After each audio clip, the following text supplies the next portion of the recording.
that Dr. Sun Jung-shan, physician, revolutionary, statesman, and one-time Hawaii resident, died in Beijing at age 58, very young. Today, we're gathered to learn about, commemorate, and continue his legacy. I would like to begin by acknowledging, on behalf of myself and the Center for Chinese Studies, Hawaii as an indigenous space where the descendants of the original people are today identified as Kanaka Maoli.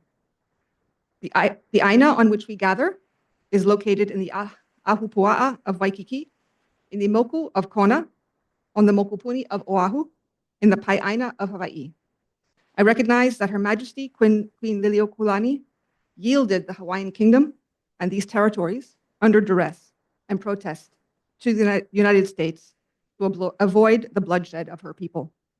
I further recognize that generations of Native Hawaiians and their knowledge systems shaped and continue to shape Hawaii in a sustainable way that allows us all to enjoy her gifts today. For this, I am truly grateful. I would like to also extend a special welcome to a number of individuals whose support today lends extra significance to this event. If you could please stand or wave when I say your name, I'd appreciate it. State Legislature, Ikaika Hussey. He's not here yet. Round of applause.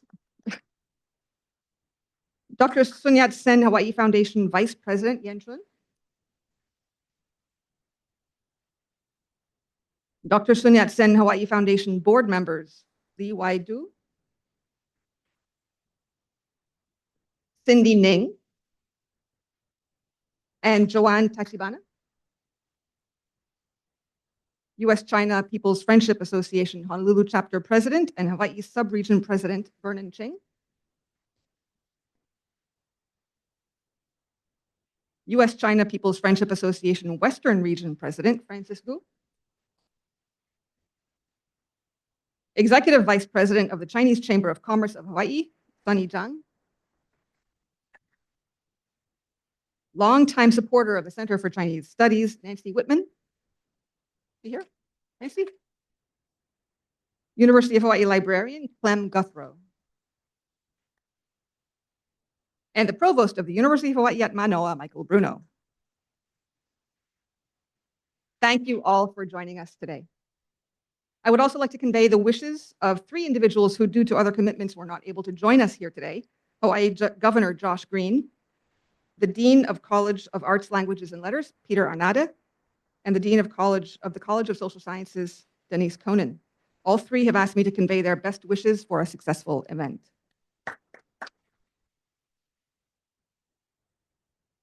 All right. Now, last but not least, I would like to introduce the University of Hawaii President, Wendy Hensel, who could not join us today, but has recorded a video message to share with us. How do I cue that message? Aloha and good morning. We gather to mark a century since the passing of Dr. Sun Yat-sen, and it's remarkable how his ideas still resonate with us. This event is a commemoration, as well as a chance to really highlight the lasting impact of his revolutionary legacy and the profound influence Hawaii had on his journey toward establishing modern China. Hawaii wasn't just a stopover for Dr. Sun Yat-sen, it was a catalyst. He spent time at Iolani and Punahou schools, founded the revived China Society, and received incredible support from the local Chinese community. This place helped shape his vision. We're here to reflect on that unique role that Hawaii has played.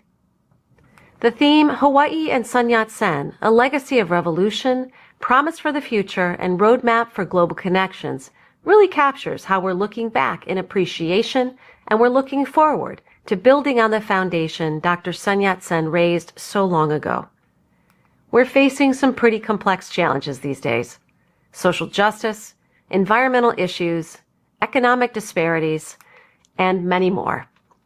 Dr. Sun Yat-sen's commitment to education, community, and making a better society is something we all can learn from. It encourages us to think about our own role in making a positive impact in our world. The connections we make today with educators, community leaders, and global partners are going to be crucial for future generations. By working together, we can build a world that reflects our values. So let's celebrate Dr. Sun Yat-sen, not just as a historical figure, but as a symbol of hope and resilience. Let's use this symposium to connect with each other, learn from our cultural stories, and work toward a brighter future. Thank you all so much for being here today and for honoring his important legacy. Enjoy the time together. Aloha.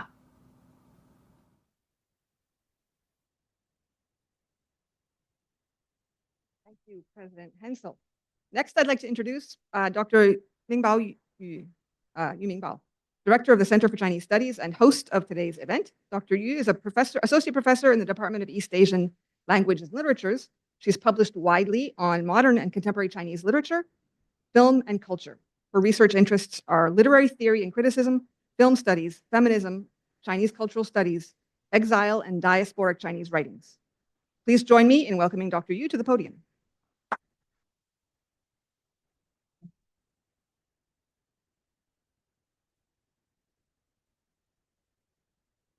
Aloha, my kakao, and a warm welcome. On behalf of the Center for New Chinese Studies, thank you all for joining us today to commemorate one of the most transformative figures in history, Dr. Sun Yat-sen, on the centennial anniversary of his passing. It is both an honor and a privilege to celebrate his remarkable legacy, his vision, and the profound impact he had in shaping not just modern China, but also other Chinese-speaking societies and people around the world. Today's event and program would not have been possible without the support of our generous and dedicated co-sponsors.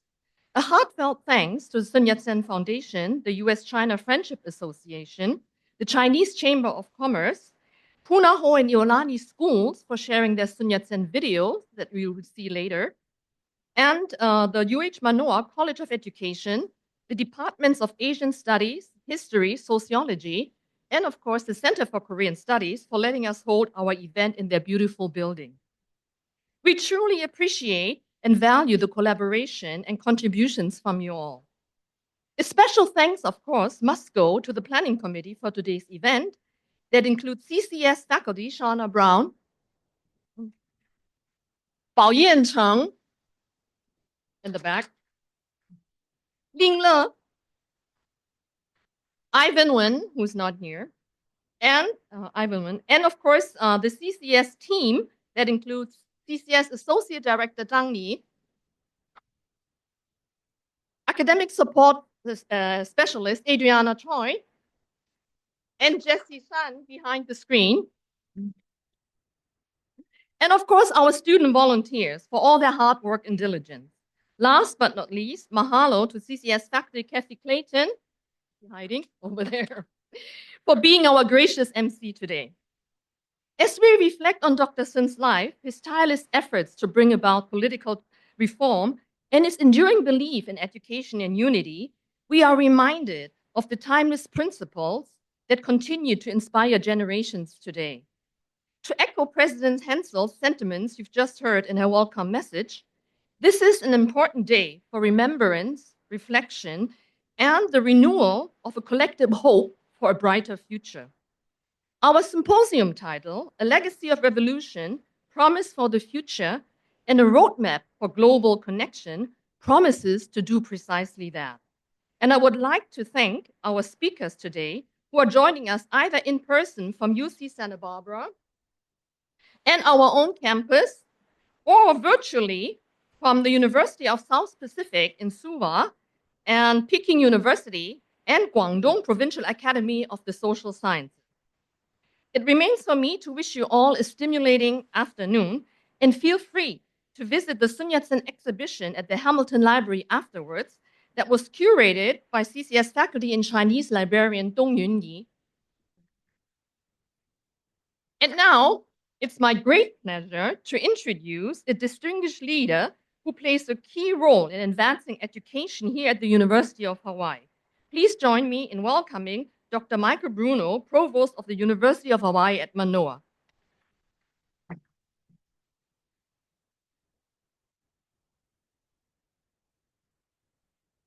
Aloha.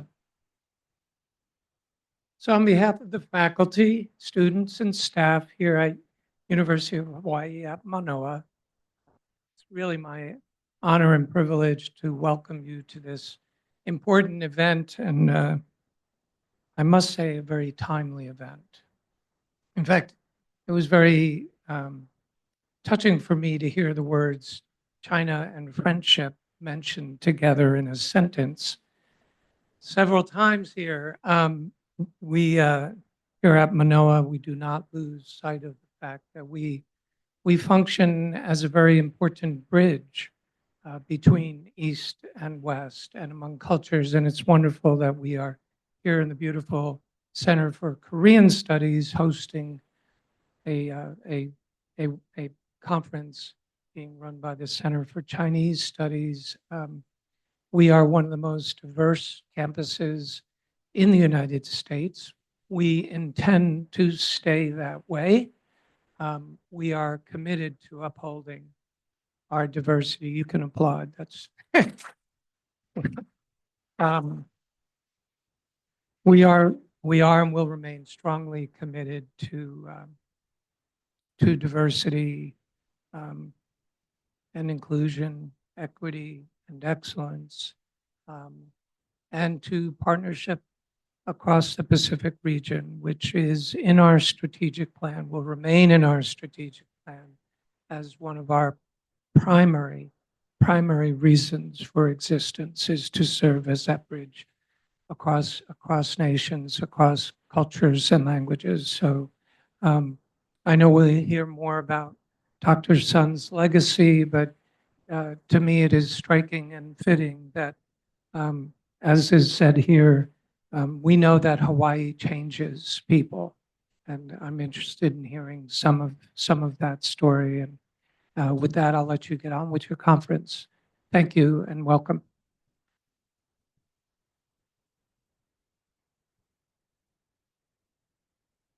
Thank you, Mingbao and Provost Bruno. I agree. China friendship and strategy. Chinese friendship is strategic. Let's remember that. All right, let's begin with the part one of the session today. Allow me to introduce the moderator of part one for this symposium, Dr. Lin. Dr. Lin is Associate Professor of Sociology at the University of Hawaii at Manoa. His research centers on education, organizations, political economy, transnational sociology, and Chinese society. His recent book, The Fruits of Opportunism, Non-Compliance, and the Evolution of China's Supplemental Education Industry, was published by University of Chicago Press in 2022, and it won honorable mention in the American Sociological Association's Best Book Award on Asia or transnational topics in 2023. Please, Dr. Lin. Thank you, Kathy. Aloha, everyone. Yeah, so we're here today to commemorate Sun Yat-sen. And for such a transformative leader, it is absolutely essential for us to situate his life and legacy in the broad context of Chinese revolutions and the fundamental shift in ideas, politics, and culture in 19th and early 20th century. And it's our great pleasure here to have Dr. Xiaowei Zheng to give us a talk on Sun Yat-sen and his impact on Chinese revolutions, not just on practices, but especially on ideas and visions. So please allow me to say a few words about Dr. Zheng. Dr. Xiaowei Zheng is an associate professor of history at University of California, Santa Barbara, and a leading expert on the 1911 revolution and the broad ideational shift in the late Qing dynasty and early Republican China. Dr. Zheng's broad research interests include local history of the Qing dynasty and early Republican political culture, the emergence of popular nationalism, and the potential of republicanism. His first book, The Politics of Rights and 1911 Revolution in China, published by the Stanford University Press in 2018, is a nuanced chronicle of the 1911 revolution as it occurred in local and regional areas. And focusing on the transformative effect of this revolution, this book explores the ideas as to how it motivates the revolution, the popularization of this idea, and how it has animating impact on the Chinese people. So currently, Dr. Zheng is working on his second book that's titled Unfinished Missions, Constitutionalism in China. So yesterday I was having a very quick takeout dinner with Dr. Zheng, and I actually learned that this book is not only about Sun Yat-sen, but also about Liang Qichao, another transformative leader. And actually, this book is probably more about Liang than Sun. That means in order for her to come here to give a talk on Sun, she has been doing some extra research, including last night after checking in the hotel and this morning. So thank you, Dr. Zheng. Welcome, and we look forward to your talk.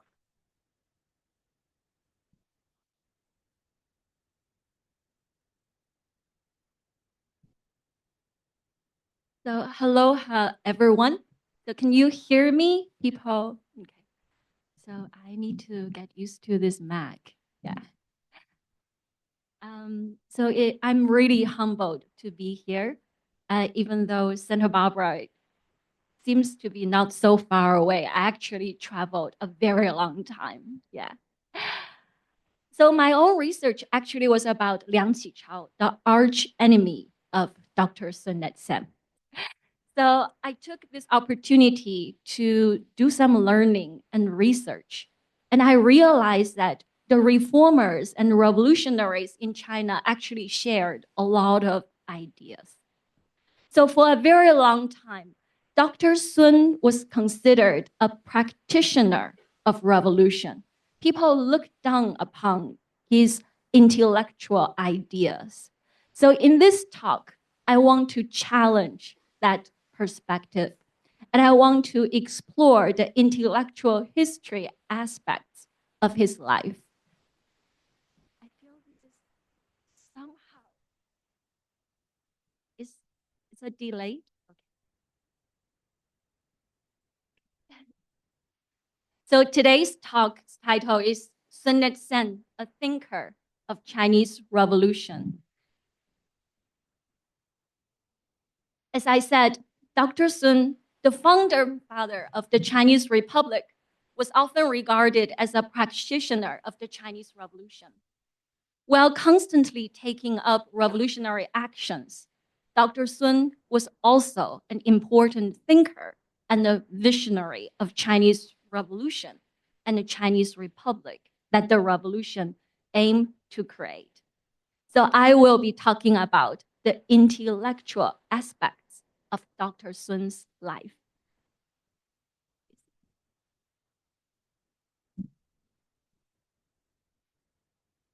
I want to explore three things in this talk. First, what did he learn from his Hawaii experience in his formative years?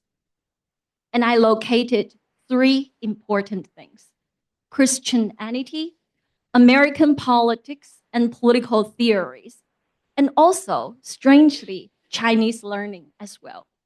So all three things played important roles in shaping his revolutionary theories. So I will be talking about all those elements leading up to the declaration in the year of 1905, when he established Revolutionary Alliance, Tongmenghui.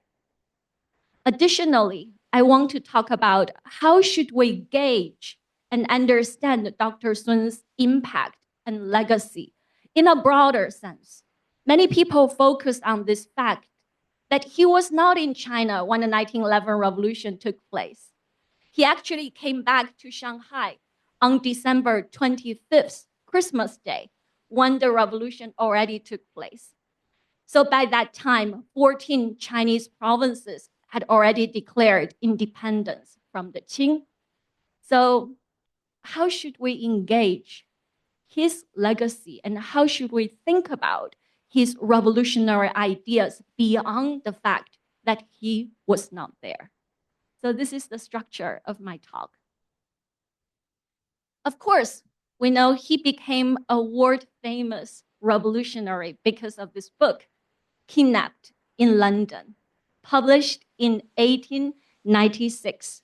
So this became an international sensation, translated into Russian, Japanese, French, and of course, first appeared in English. So before the publication of this book, the Qing authorities oftentimes called him a bandit.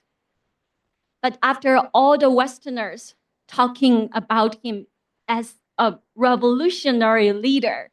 So Dr. Sun in the Qing document also became a leader of the revolution.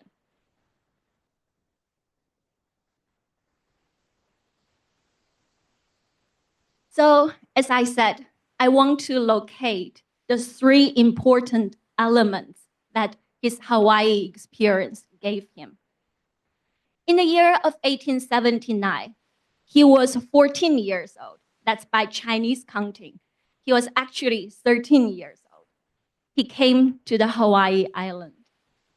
In his memoir, he talked about his experience. And I got this from his memoir. I have the Chinese quote here, but with translation. He said, quote, "For the first time, I saw the amazing steamship and the wideness of the ocean. And from then on, I have developed a determination to study Western learning and to understand all the ideas between heaven and earth. 始见轮舟之奇，沧海之阔，自是有目溪学之心，穷天地之想." So his first reaction is to learn something, Western learning. And he wanted to explore all the ideas. So from the beginning, I consider him as a revolutionary thinker. He was thinking about important, possible ideas to transform China. So in the college, Alani, he adopted this name, Zhu, Di Zhu, Sun Di Zhu. So he actually used this particular name. In Chinese translation, it's actually called emperor, and Zhu is the color red or a surname. So before he was Dr. Sun Yat-sen or Sun Wen, at least in Hawaii, he was called Sun Di Zhu. And of course, this is a missionary school. And Thomas Stanley played a very important role in establishing this school. A very quick history of the school. So when Dr. Sun came, this school was already combined and then split. One portion served white student body. The other portion served full or part Hawaii descendant. And Dr. Sun was enrolled on the second part of the school. So I also found this from his diary. So what was he doing every day when he was studying, learning English? He knew nothing about English before he came here. So first, he was desperately trying to catch up with English language. But still, he had some spare time. And he focused on actually reading Chinese classics. I don't know whether you have this experience. When I was a student in China, Peking University, I spent a long time studying English, ignoring classical Chinese. When I came to Yale University for my MA, I discovered the beauty of Chinese and the Chinese classics. So actually, I studied more about Confucianism, Menciism through English in the United States. And I, as I said, also discovered the beauty of classical Chinese. So this is what Sun Di Zhu was doing besides learning English and catching up. He loved reading Chinese classics. And in his memoir, he wrote, 折读古文，淫而不绝. So he was reading out loud, feeling the beauty of classical Chinese. But also, he was particularly interested in American history and the history of George Washington and Abraham Lincoln. So this is also a quote I found from his memoir. 华盛顿、林肯、诸先进的革命过程史. So translated into English is the revolutionary history of George Washington and Abraham Lincoln. And interestingly, he was also learning and improving his Chinese. So Du Nan was a tutor hired by the consulate in Hawaii to teach Americans or Hawaii residents how to read Chinese. And Dr. Sun, by that time, Sun Dizhu enrolled in night school to improve his classical Chinese. So he actually was not just learning English. He was appreciating classical Chinese, improving classical Chinese, reading classical Chinese, and importantly, studying American Revolutionary history. So he was only a 13, 14-year-old student. We can know that he had a big heart and he had a big ambition beyond just catching up with schoolwork. And he was deeply touched by Christianity. So he went to the Sunday sermon every Sunday, and he joined Bible study sessions offered by Bishop Alfred Willis. And he took his Bible study extremely seriously. His brother was very concerned because Christianity was so unorthodox, and he didn't want Sun to be a Christian. But for Dr. Sun Yat-sen himself, he didn't care whether this is Western study or Chinese study. As long as he is learning something from it, that's the important thing. So he had no self-inflicted boundary of knowledge. He was learning about everything. And later on, he reflected on this experience and said, I sincerely believed in Christianity. And he talked about why. And his original wording is 拯救同群，任人皆免苦难，皆享福而后快. Meaning, because Christianity is teaching you a theory to save the entire world so that everyone, all the people, can be free from suffering and pain. But because his brother was so concerned of him being a Christian, he was sent home by his brother. But still, he decided to be a Christian at the end of that year, age 17. Another thing that really touched Dr. Sun was the American-style republicanism. So, of course, he was a 13, 14-year-old boy at this time. He didn't know the terms to talk about this political system. So in his early writings, it was so hard for an intellectual historian like me to really pin down his ideas. So I found different ways that he used to talk about the system. Sometimes he used the term 合众政府, meaning federalism. Sometimes he used the term 共和政府, republicanism. Sometimes he was just talking about a system of the president. And I learned this from Professor Hazama of Kyoto University. So he went through the early writings of Dr. Sun, and he was most struck by the fact that in United States, a president can only be there for 4 years.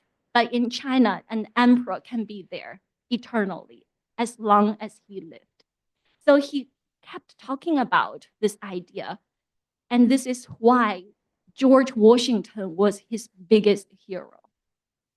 So sometimes he talked about American system simply by saying, this is the system of the president. And he actually created a transliteration, 伯里希顿, to talk about president. Yeah. So by giving you these names, this is not to say that he was superficial or he was confused. He was still talking about something that touched his heart deeply. And he was talking about something very real. And gradually, after he learned more about the American system, he was able to articulate better what this system was all about. In the year of 1904, when he was talking to a journalist in Shanghai, in this newspaper, 大陆报, he talked about the elements of the American system. The system that he talked as the system of the president, federalism, or republicanism. So basically, those are the three elements. First, division of power, check and balance system. It was an institution that curtailed concentration of power and autonomy of the president. So in doing so, you have the check and balance system to avoid the rise of big kings or smaller lords. In his own wording, 大者王，小者侯. And of course, we are every day after January, we are seeing whether this is still the American system that's at work. Yeah.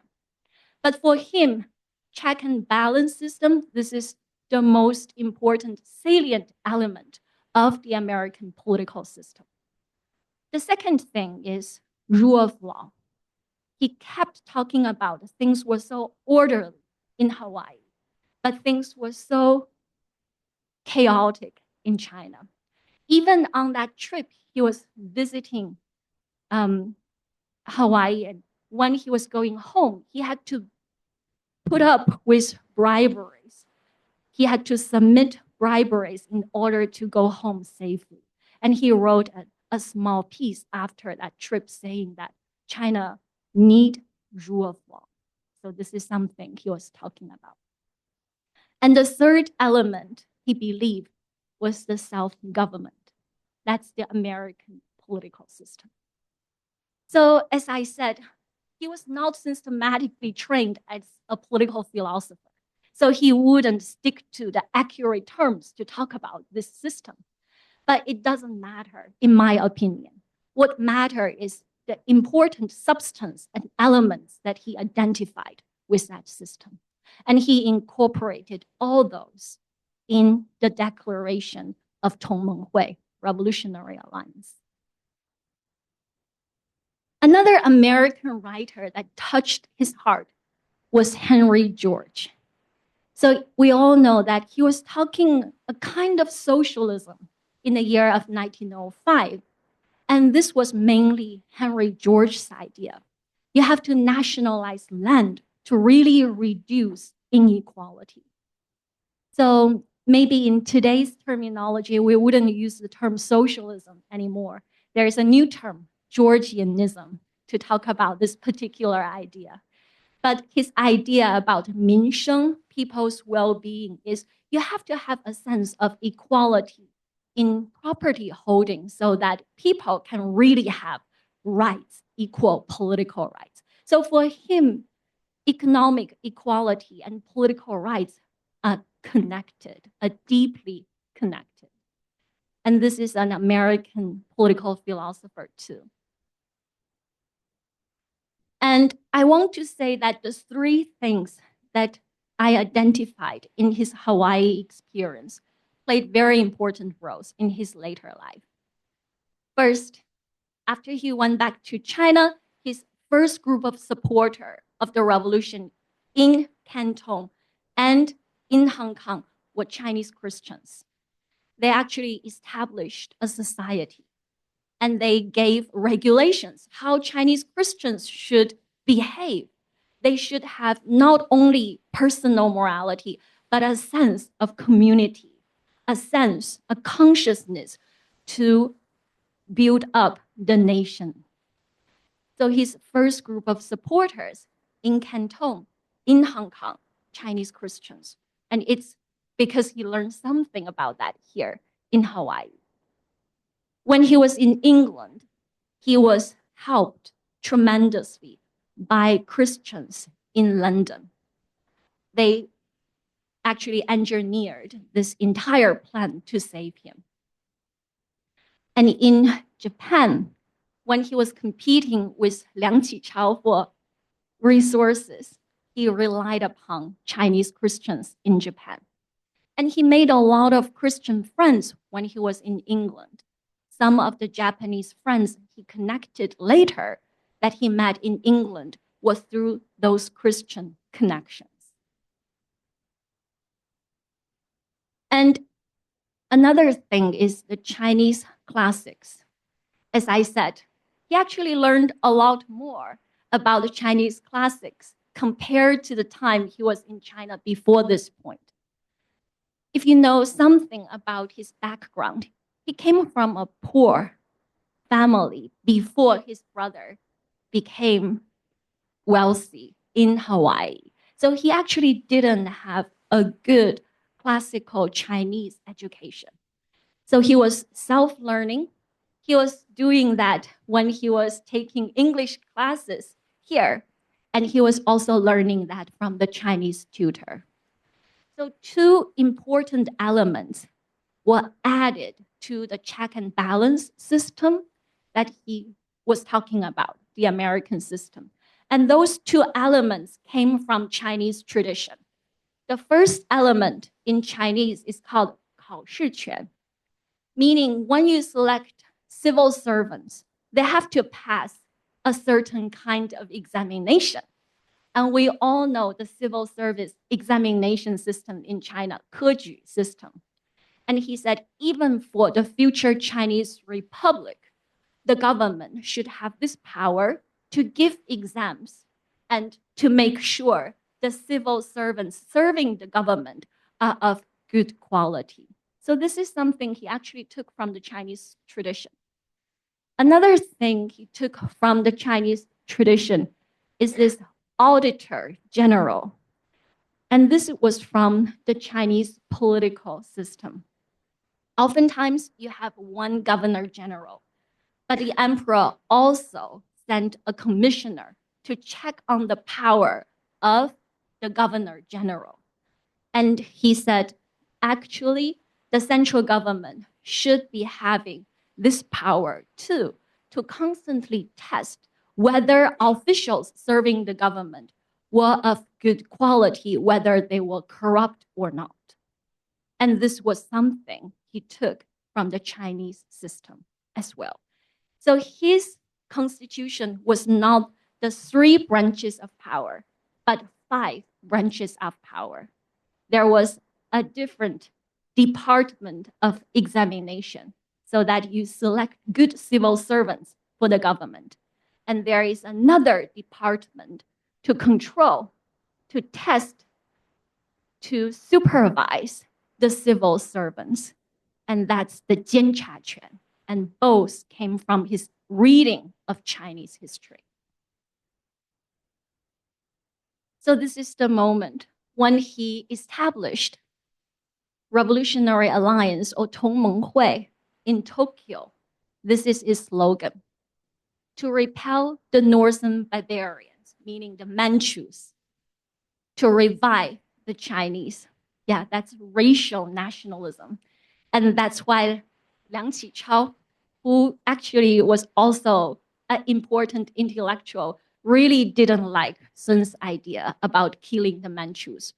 And Liang Qichao's idea is to create this new phrase, Chinese nation, 中华民族. So Liang actually coined this particular phrase in the year of 1902. And this is still the phrase today's Chinese government is using, which includes the Manchus, the Mongols, the Hui people.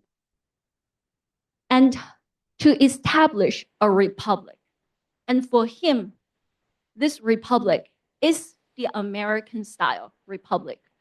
People should be having popular sovereignty. And there is the system of representative democracy. And in this republic, you have check and balance system. People in local government had power. They have self-government. And also, especially in terms of the power of the executive, this was checked upon. and very importantly, to equalize land holding rights. And this is something he learned from the American political theorist, Henry George. Yeah.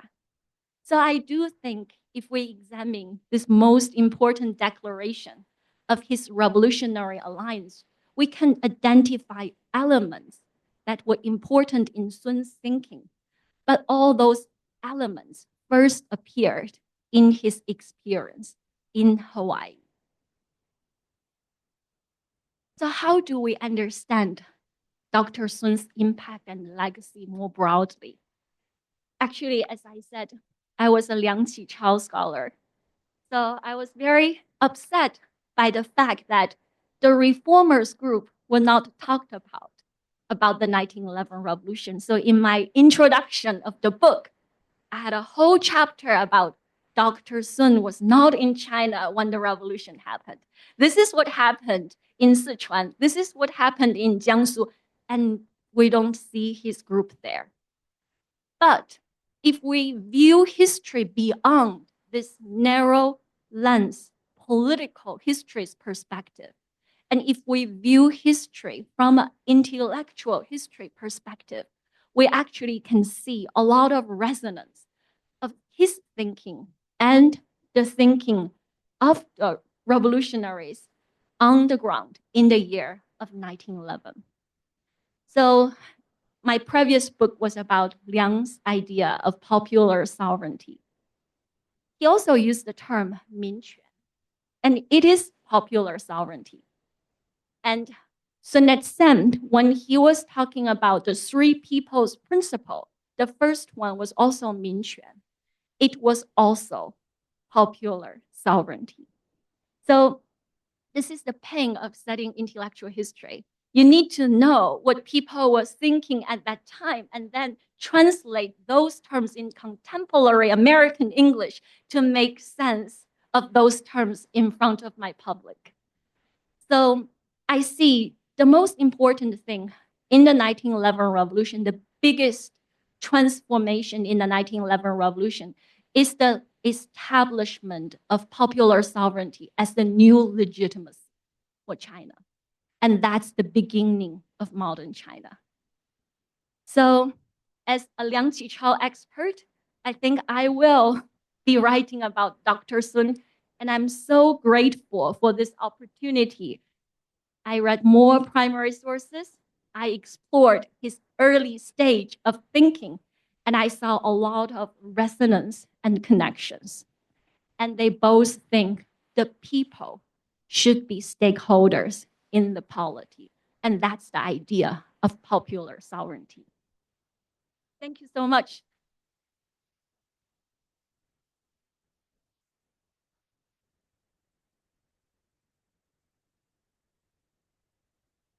Yeah, thanks so much, Dr. Zheng, for this very fascinating and inspirational talk, capturing the long trajectory from the early days in Hawaii and the political roots all the way to the political impacts.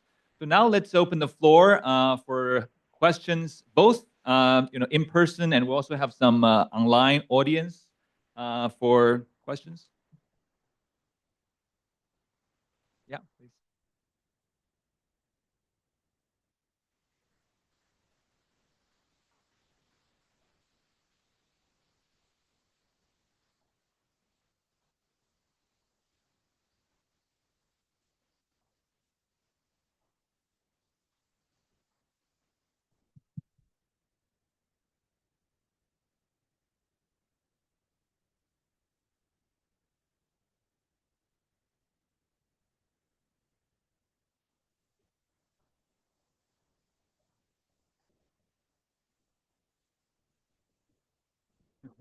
Should I collect a few and answer together? Yeah, let's do maybe 2 or 3. Yeah, please. So Dr. Sun first came to Hawaii as a kingdom, right? And would subsequently return shortly after the overthrow of the monarchy, and then return again after this land was essentially taken by the Americans and made into a territory. So I guess to your knowledge, has Dr. Sun commented at all on the immense change that was happening here in Hawaii, transitioning from a monarchy into an American territory? And maybe how that might compare to his political philosophies at all.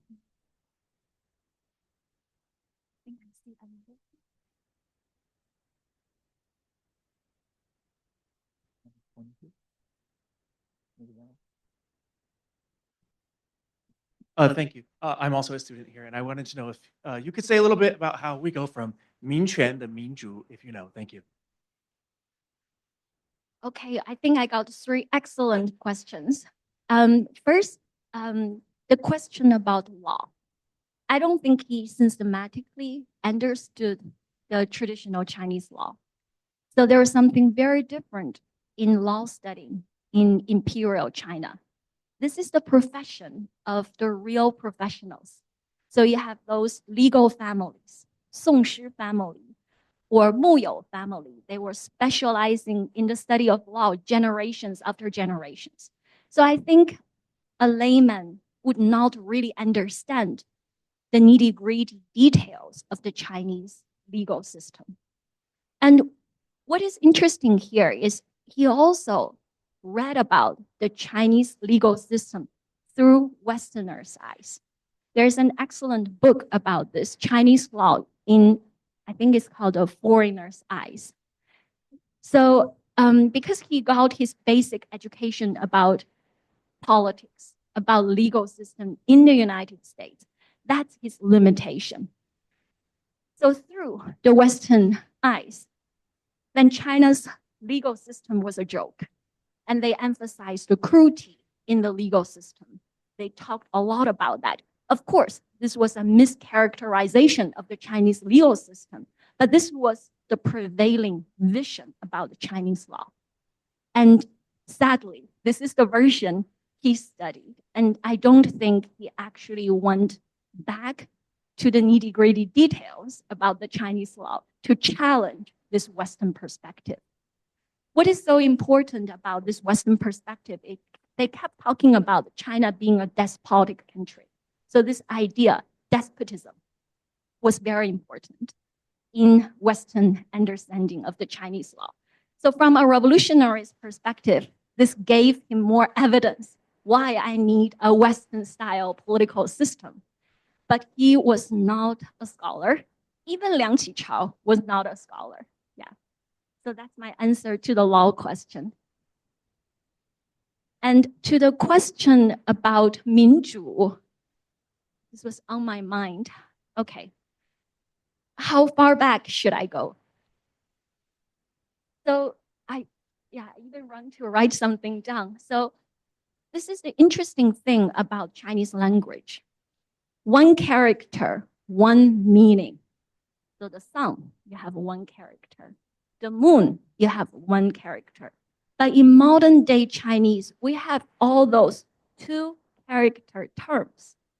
Oftentimes, those are called neologism, new meaning created at the turn of the century, 19th, 20th century, at the turn of that century. And a lot of those new terms were used to translate Western theories. First, used by Japanese, and then borrowed back by Chinese students. So if I have to go back to 民权, you can say Mencius talk about 民权 in the sense of power of people at the base. And the emperor should be respecting the people. Otherwise, he would be penalized by heaven. There will be a famine, there will be a flood, something, so on and so forth. But this idea, popular sovereignty, is deeply connected with the translation of Rousseau, especially on the social contract. And why this was used? This was by Huang Zunxian when he was talking about 旧民看运动, the popular rights and freedom movement in Japan. So movement activists in that Japanese movement of freedom and popular rights use the term minkan, that's the Japanese translation of popular sovereignty, to talk about things. And again, there were some complications. For Fukuzawa Yukichi, it means political participation. For Nakai Chomin, it means popular sovereignty. So even in Japan, this term minkan had two meanings. So Liang Qichao sometimes used the term minquan, that's the two Chinese characters pronunciation in China, minquan, not minkan. Sometimes he was talking about mansions in the early stage. When he was talking about Rousseau's theory, he was talking about popular sovereignty. When he was talking about Fukuzawa Yukichi, he was talking about political rights. So that's the genealogy of minquan. Then going back to minju, okay. Minju actually appeared in classical Chinese. It is actually called the master of the people. It's opposite meaning. But minju was used by missionaries in Shanghai. And sometimes they use this term to translate republic. Sometimes they use this term to translate federalism. And of course, this was different from the classical Chinese meaning master of the people. So in 1860s, 1870s, 80s, a new meaning about minju emerged. But if you look at Sun and Liang's writing, this appeared a lot later than their usage of the term minquan. So gradually, democracy was minju. But some people actually felt that it was so unclear, this term minju. That's why in the May 4th period, you have the transliteration 10, 德莫克拉西. So let's just stick to the Western understanding of democracy without using minju to talk about it, because it has so many connotations. So to go back to that question, I think we need to know the genealogy of all those important terms and see this transformation. Yeah, for me, it was a real struggle when I was writing the book. I need to know, was this people's power or popular sovereignty or political rights? And minju, who was saying this at what time? I hope this answers the question. Yeah. And going back to the question about Hawaii experience from a kingdom to a republic, to part of the United States, I think this had much to do with his education in that particular school. So he was reading books given to him by the white missionaries, and they focused on the history of George Washington, Abraham Lincoln. Of course, this was biased. But I have to say, this was a situation for a lot of the so-called Enlightenment thinkers in China at this time. For example, Kang Youwei and Liang Qichao, they were so ignorant about race issue. And Liang and Kang, I would say Kang Youwei at first tried so hard to make Chinese being part of the white race. So he read this book about race theory, and he had trouble. Where should we fit into the race theory? Should we fit into the red people, the yellow people, or the white people? And he actually moved around. In his early versions, he said, well, maybe white race, that's a good place to go. And gradually, they settled on the yellow race. But they were very ignorant about colonialism at this time because they adopted this idea of social Darwinism. We just want to be like them. And people in India, Poland, their life was so miserable. Let's try our best to avoid becoming a Poland. So I think this had much to do with his limited education. But this is a common phenomenon of a lot of the thinkers at this time. When they grew older, for example, when Liang Qichao really went to the United States, he was very clear about his criticism of slavery and also colored people's status. And he said, this is a republic that I have been respecting, but there was no real liberty and equality for the colored people. And also when he went to Europe after World War I, he saw how social Darwinism, the pursuit of progress, science led to this huge destruction. And he began to reflect upon everything he had learned. So, yeah, I guess that answered the question. Happy to talk more. Yeah. Thank you for all the questions and answers, both very informative and contextualized. So maybe let's go around for another round. For the sake of time, maybe the last round. Anyone?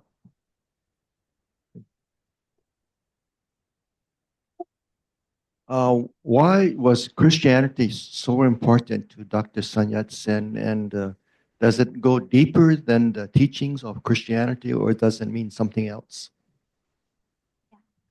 I think, yeah, I will take 2 more questions and then answer together.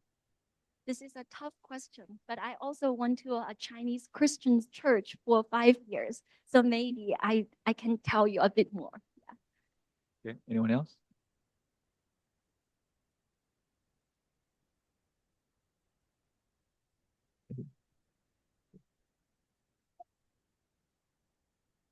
If you did any research on the time that he spent at the British Museum in the reading room of the British Museum. British Museum. Well, we just go with. Okay, the question about Christianity. I'm teaching an intellectual history class this quarter in Santa Barbara, and I actually ask students to read a book about the connection between individualism and Christianity. So in Christian thought, you can communicate with God, at least in the version of Christianity that Sun Yat-sen studied. So it emphasized equality. Everyone can communicate with God. So he liked this idea. I think in one slide, he liked this idea about equality. Everyone was equal. And he liked this idea that we will all be free of suffering and pain. So he liked this community at the same time, this individual agency. You can communicate with someone. You do not need to rely upon other people to talk about your belief or think about what is right and what is wrong. But still, I think, and this had much to do with his personal stories before he came to Hawaii. So he was a boy, according to the sources I read. He was really paying attention to all kinds of injustice. So if one boy, big boy, bullied a neighbor, even though Sun was short, he was small, he was the one to fight against the unjust bully. Yeah. So I think he liked Christianity, according to the sources I read, is first this sense of equality and this sense that we can all be saved. Yeah. And for the question about British Library, he read all kinds of things. Of course, Henry George was someone he read a lot about. But he also met a Japanese biologist through his Christian connection and made friends with him. So he was also studying biology and medicine.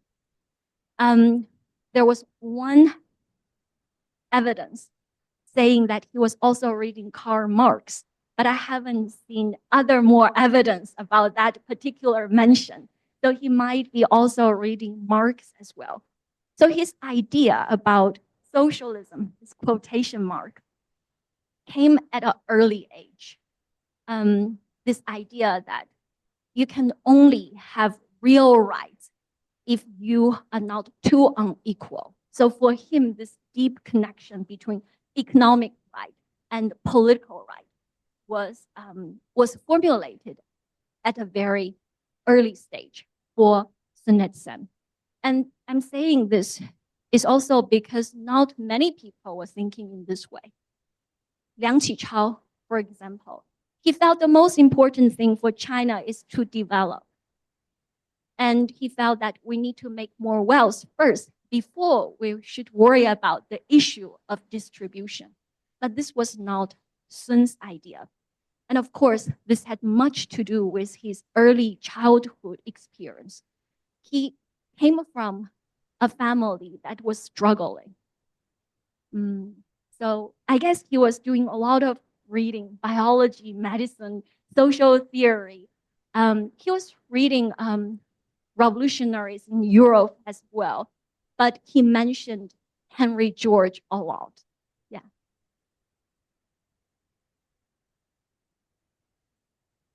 My question is about names. Sun Jung-shan chose as his personal name, Yat-sen, Yishen. Yishen, Why did he do that?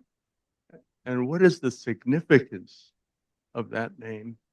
And how come he used that choice of names instead of Sun Wen?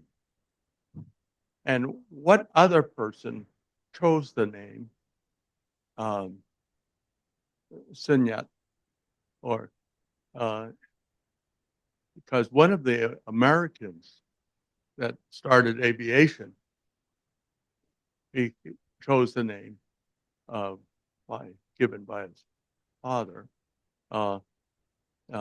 Yang Shen Yi, or Yi Shen.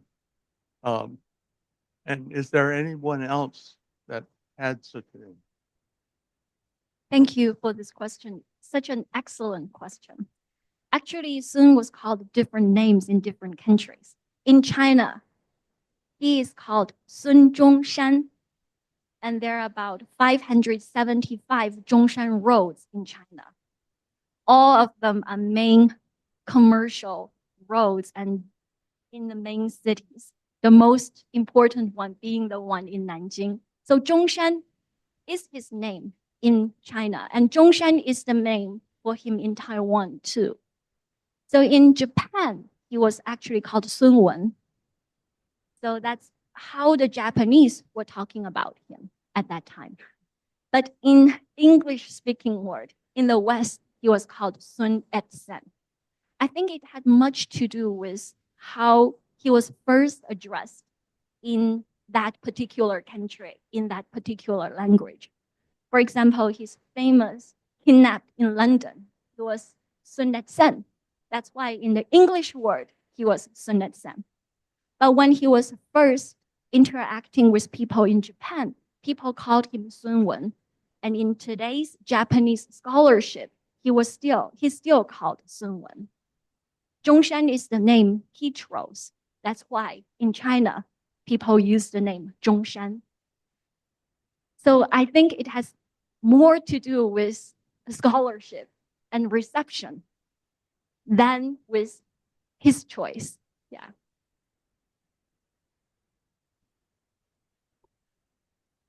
Yi Xian. Yi is fleeing. Xian is a saint. Yeah. Fairy god. Yeah. Wen means being literate, having knowledge.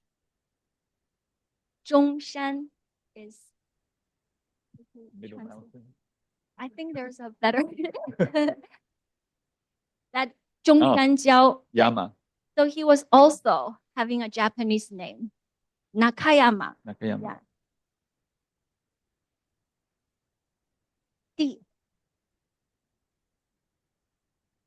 Mm-hmm. Di Xiang.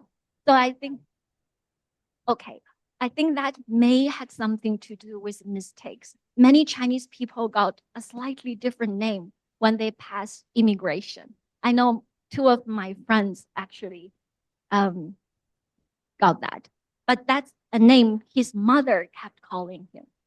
Yeah. Okay. All right. Thanks so much. Yeah, I'll leave it back to.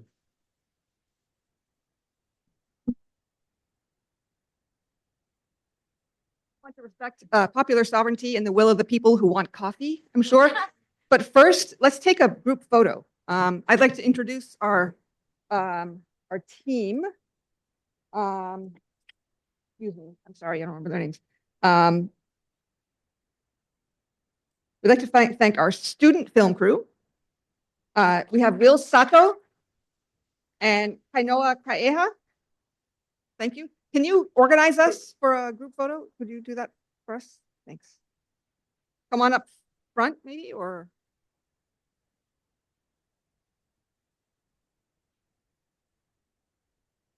So everybody who'd like to be in a photograph, which is everybody in the room, is welcome to come join up front, and Kainoa and will organize us. You want to go outside? Want to go outside on the steps instead? Go out.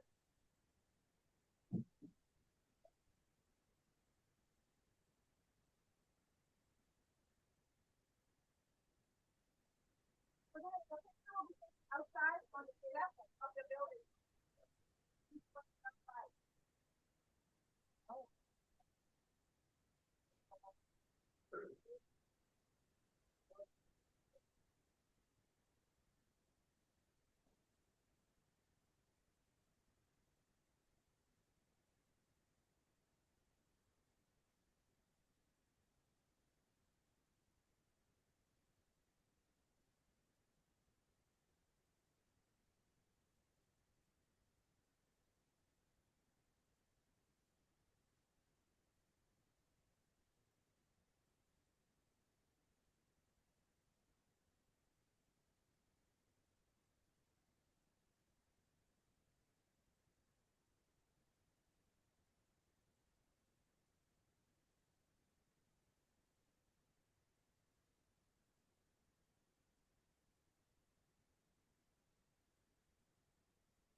All right, welcome back, everyone.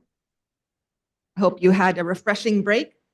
We're going to forge ahead with the rest of the program for the afternoon. Next up, we're going to have a couple of videos. These are two short videos produced and contributed to today's event by the two Hawaii schools that Dr. Sun Yat-sen attended as a boy, Iolani School and Punahou School. They happen to be rivals, as most of you may know. So we're gonna do Iolani first. My son goes to Iolani, so we're gonna do Iolani's video first. Woo! And then the Punahou video.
We are honoring Dr. Sun's 150th birthday. He's our most famous alum, and most people know him as the father of modern China.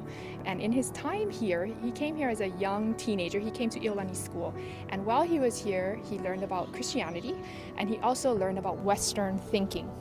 In many of his writings, he talked about the things that he learned in Hawaii in his time were things that really gave him the groundings for his philosophies.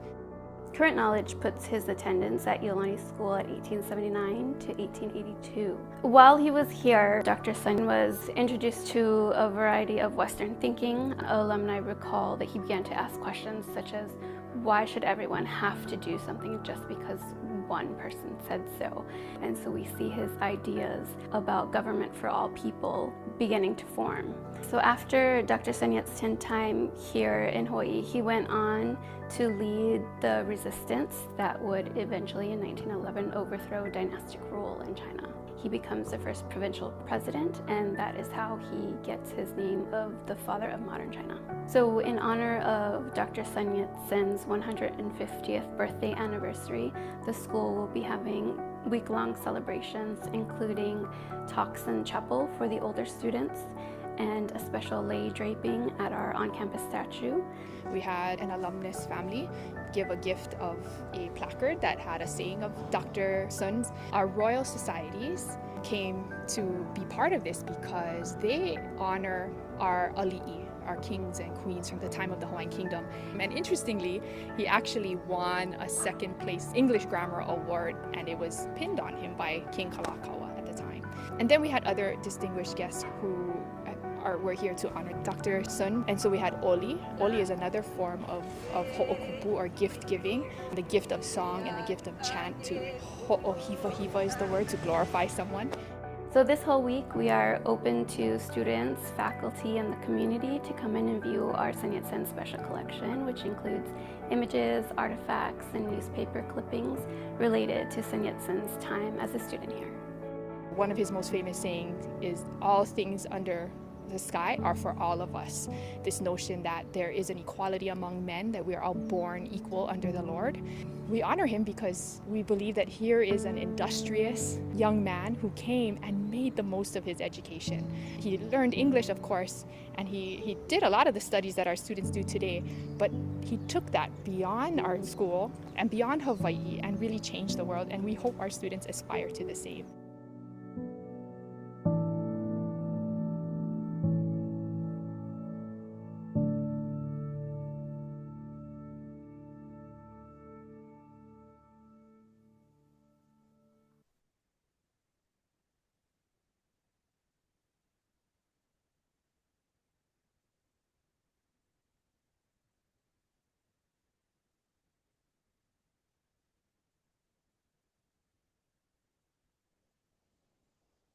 Dr. Sun Yat-sen is often revered as the father of modern China. However, long before he united people across his country in the fight for democracy, anti-imperialism, and reform, forever changing the course of history, his vision was shaped here, in this very community, where he was introduced to the transformative power of education and the ideals of freedom, self-determination, and individual rights. These ideals would guide him in his mission to change the course of a nation and inspire countless others around the world. Dr. Sun first came to Hawaii in 1879 as a 13-year-old. His brother, Sun Mei, had arrived previously, worked as a farmer and merchant on Oahu and Maui, and arranged for Dr. Sun to join him. Dr. Sun eventually made several trips to Hawaii during his youth between 1878 and 1910, before launching the overthrow of the Qing dynasty in 1911. His time at Punahou School, then known as Oahu College, was profoundly formative. He arrived at Punahou in 1883 following his studies at Iolani School with a keen desire to understand the world and the forces that shaped it. At Punahou, founded in 1841 by American Protestant missionaries, Dr. Sun was exposed to revolutionary ideas that would inspire his vision for a new China. The teachings of figures like Alexander Hamilton and Abraham Lincoln exposed him to conceptions of republican government and political economy. These influential works on social, political, and economic thought helped him begin to frame his own distinctive vision for China's political independence and economic development. Punahou's Protestant teachings also had a lasting impact on Dr. Sun. Here, he first encountered the concepts of democracy and self-rule, ideas that would fuel his lifelong pursuit of revolution. His studies also allowed him to explore United States history, geography, English grammar, and physiology, subjects that broadened his intellectual horizons and solidified his belief in education's ability to shape individuals and society. In 1883, Punahou had 158 students, and Dr. Sun's experience here was not just academic. It was his first coeducational experience, which further broadened his worldview. This tight-knit community of students, both boys and girls, engaged in discussions and activities that shaped Dr. Sun's understanding of governance, freedom, and equality.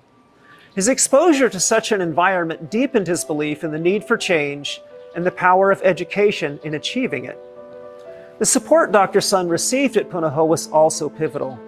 Mentored by the Reverend Frank Damon and supported by the Damon and Castle families, who were prominent Protestant missionaries in Hawaii, Dr. Sun found not only guidance but also financial support for his revolutionary endeavors. Through these relationships, and with the backing of like-minded local Chinese families, he was able to further his cause for China's transformation. Dr. Sun himself later reflected on his time in Hawaii. Here, this is my Hawaii. Here I was brought up and educated. It was here that I came to know what modern civilized governments are like and what they mean. Hawaii also exposed him to complex questions related to imperialism as well, as he witnessed both the overthrow of the Hawaiian monarchy as well as the treatment and conditions under which Chinese agricultural workers labored, and the nativism that led the United States government to pass the Chinese Exclusion Act in 1882. Understanding this complex history and its legacies is part of the work involved in considering the full range of Sun's experience in America and the islands. Today, Punahou continues to share Dr. Sun Yat-sen's history with our students and the world. Through our Academy coursework in Asian Studies, the Wo International Center, and community tours and visits, we explore this transformative past as we consider profound questions about the future of democracy and individual rights in our own country and around the world. As we reflect on Dr. Sun Yat-sen's extraordinary life, we recognize the profound impact that Punahou had on him, an impact that continues to resonate with us today. His story is a powerful reminder of how education can shape a single individual to lead movements of global significance.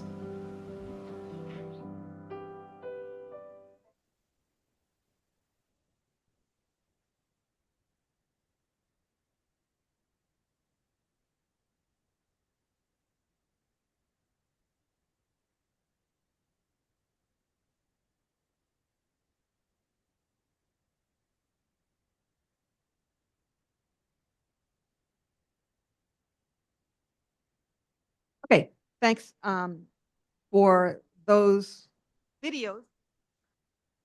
I think gave us more detail about sort of Hawaii's the institutions of Hawaii and their influence on Dr. Sun's life and thinking. I'd like to now invite Dr. Shauna Brown to open the second part of our symposium. Dr. Brown is director of the University Honors Program and associate professor of history at the University of Hawaii at Manoa. Dr. Brown is a historian of science and culture in Asia, particularly modern China. Her research and teaching bring the sciences and humanities into conversation, foregrounding the contributions of Asian intellectuals, especially women, to modern science and academic life. Her book, Pastimes, Yat-sen, was recently published in Chinese by Zhejiang University Press. Dr. Brown?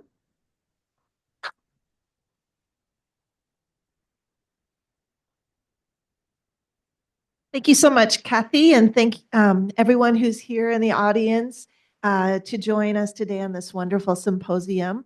We are about to open a really wonderful and very special opportunity with our next event. This will be a roundtable discussion, including presentations from several scholars representing scholars in China and the United States and the Pacific. And I think this roundtable event is very much in keeping with the emerging theme of our event today, focusing on the contributions of Dr. Sun Yat-sen, but also thinking about how the themes, the issues, the historical events can serve as a moment of bringing together different voices and different concerns globally, regionally, as well as here in Hawaii. So thank you all very much for being with us today. To begin the roundtable, I will briefly introduce each of our 4 participants in the roundtable. 3 of our participants will be joining us via Zoom, and then 1 participant here locally.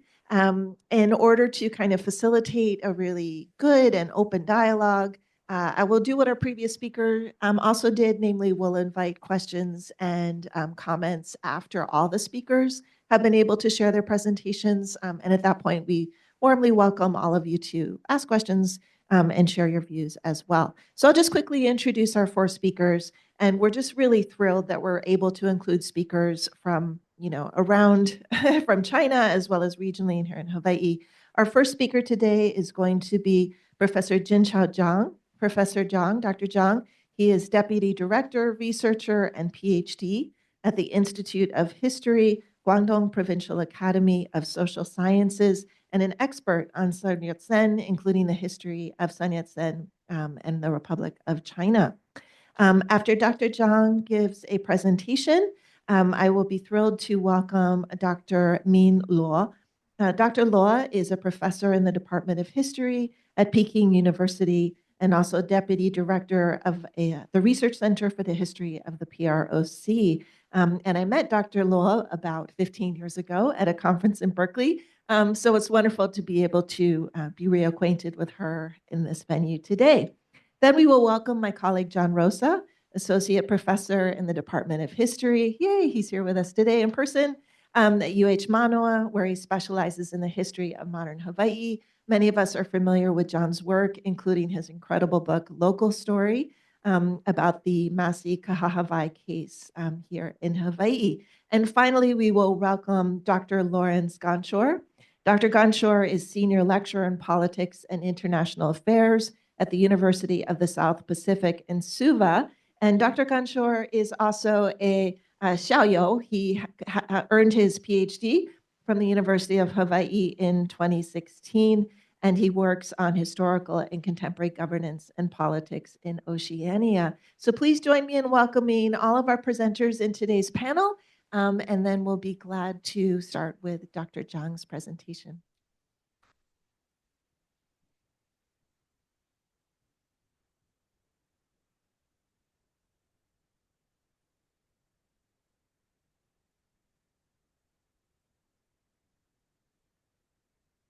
Okay.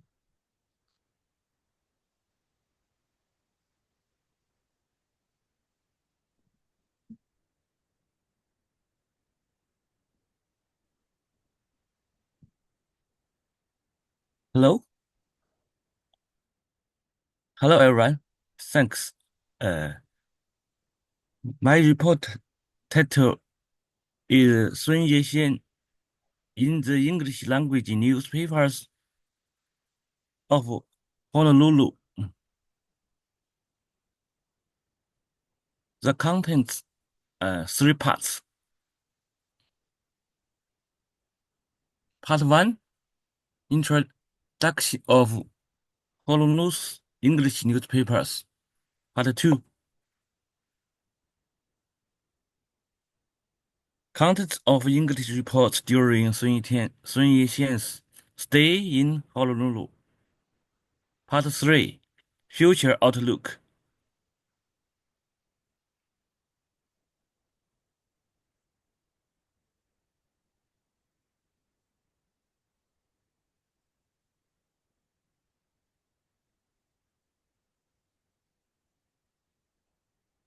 How many times has Sun Yat-sen been to Honolulu?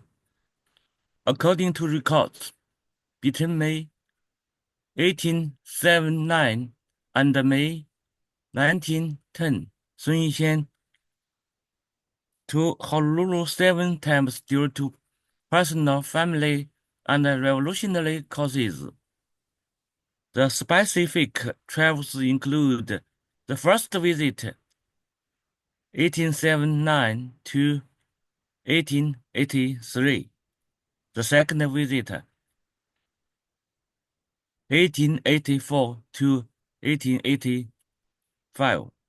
The third visit, 1894 to 1895.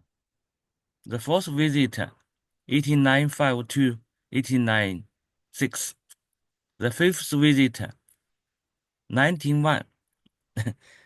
The sixth visit, 1903 to 1904. The seventh visit, 1910.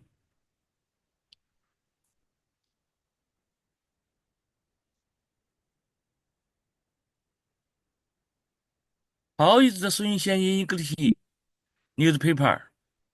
In Honolulu alone, there are nearly 300 news from the period between 1984 and 1911 involving Sun Yat-sen, of which approximately 120 were published during the last 5 periods of Sun Yat-sen's residence in Honolulu. The related newspapers such as the Hawai'i Gazette, the Hawai'i Star, the Pacific Commemoration Advertiser, Evening Bulletin,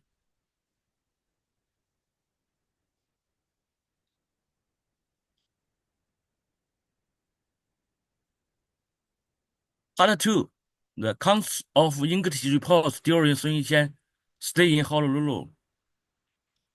Travel record.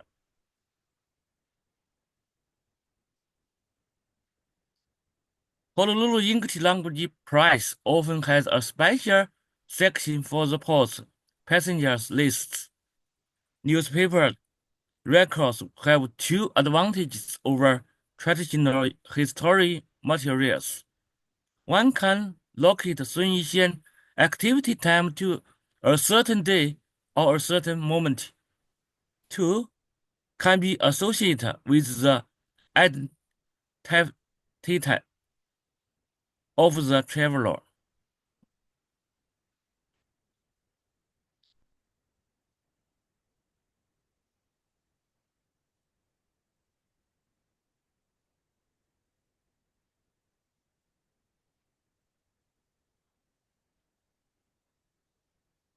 The lectures and speeches in the local newspapers, and the interviews and reviews. In addition to lectures, Sun Yat-sen's interviews are also one of the important contents of the Honolulu Press. The Honolulu Prize carried numerous interviews with Sun Yat-sen, convening his personal philosophy, his thoughts on the Chinese Revolution, and his vision for the future. The Honolulu publication also gave an extensive evaluation of Sun Yat-sen.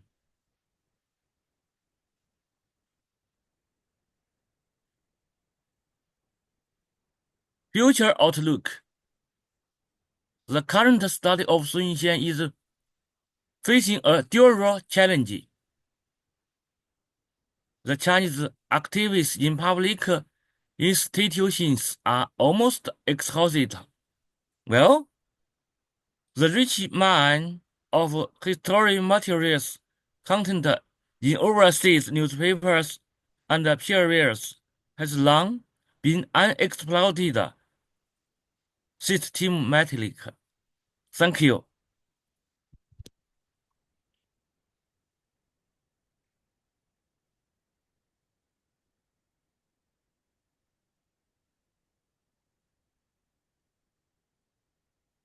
Thanks. Thank you very much, Dr. Zhang, for your.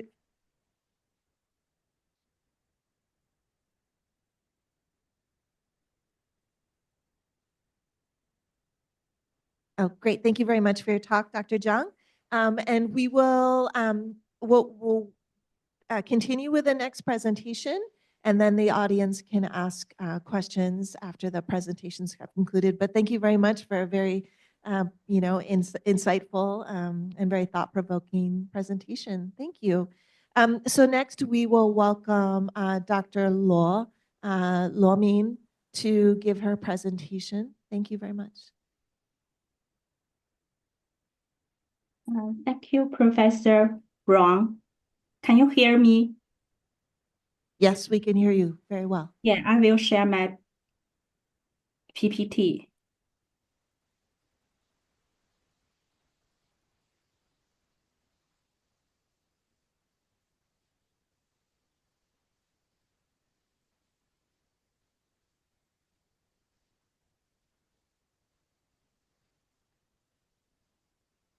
Hello, Professor Brown. It's been a long time since we last met. You have said it's 15 years ago in Berkeley, at Berkeley. Hello, everyone. Good afternoon. This is my first giving a English presentation, so I'm a little nervous. So I apologize for my limited English. I would like to express my sincere gratitude to the University Hawaii Center for Chinese Studies for extending this invitation, which has provided me with the opportunity on the occasion of the 100th anniversary of the passing of Dr. Sun Yat-sen, a truly special moment, to review the academic research over the past century on Dr. Sun's early life experience in Hawaii. And I will explore the revolutionary impact of his early experience on the birth of modern China. Firstly, I will introduce the evolution of Sun Yat-sen's early political images from the late Qing to the period of ROC, according to the Chinese original materials. In November 1896, Sun Yat-sen first recounted his early experience during the time in Hawaii in his autobiography written for the British sinologist Herbert Gillis, while the latter was compiling a Chinese biographical dictionary. Sun mentioned twice in his autobiography that he earnestly yearned for the teachings of the Jesus, and as for a religion, he revered Jesus. It can be seen from this that the most important influence of Hawaii experience on Dr. Sun's life was his conversion to the Christianity. At the beginning of the 1897, Sun Yat-sen gained a great fame after he was detained by the Chinese legation in London. It is worth noting that at this time, Sun claimed that in Macau he first learned about the political movement, that is, establishment of the Young China Party. Sun participated in it and advocated peaceful reform, hoping to replace the corrupt and backward Qing dynasty with constitutional government. Sun Yat-sen's early life experience under constitutional monarchy in Hawaii led him to hold certain illusions about the propositions of the peaceful reform, and for a time he publicized himself as a reformist. In 1903, in the preface to his translation, the book Sun Yat-sen, A Great Revolution, written by the Miyazaki Terrazzo, Zhang Shizhao exclaimed that Sun Yat-sen had at that time became the founding of ancestor and the North Star of the Chinese Revolution. Sun Yat-sen is not just a personal name and of an individual family, but a newly discovered name for the new China. At this time, in the eyes of Chinese people, Sun's image has transformed from that of parrot and rebel into that of the great revolutionary. And in the 1919, a fellow and a legal advisor of Sun Yat-sen, Paul Lindbergh, compiled a book, a biography of Sun Yat-sen based on Sun's own dictation notes. This book provides detailed account of the Sun's life in Hawaii and emphasizes the modern education, Western laws, as well as the political transformation of Hawaii from a constitutional monarchy to democratic republic had a profound impact on him.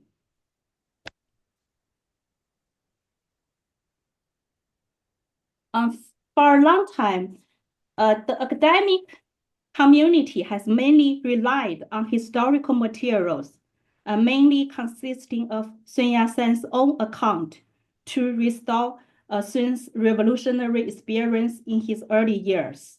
There are several missing links, and at the same time, more attention should be paid to the deliberate taboos of political figures when they contrast their own images.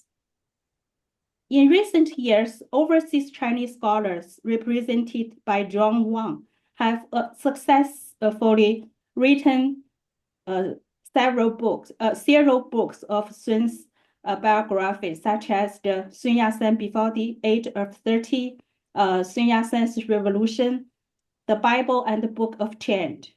Like historical detective, Mr. Wang has meticulously verified the early life trajectories of Sun Yat-sen by combining a current research of the relevant original archive materials at home brought with on-the-spot field investigation, revealing why and how Sun Yat-sen embarked on the revolutionary path.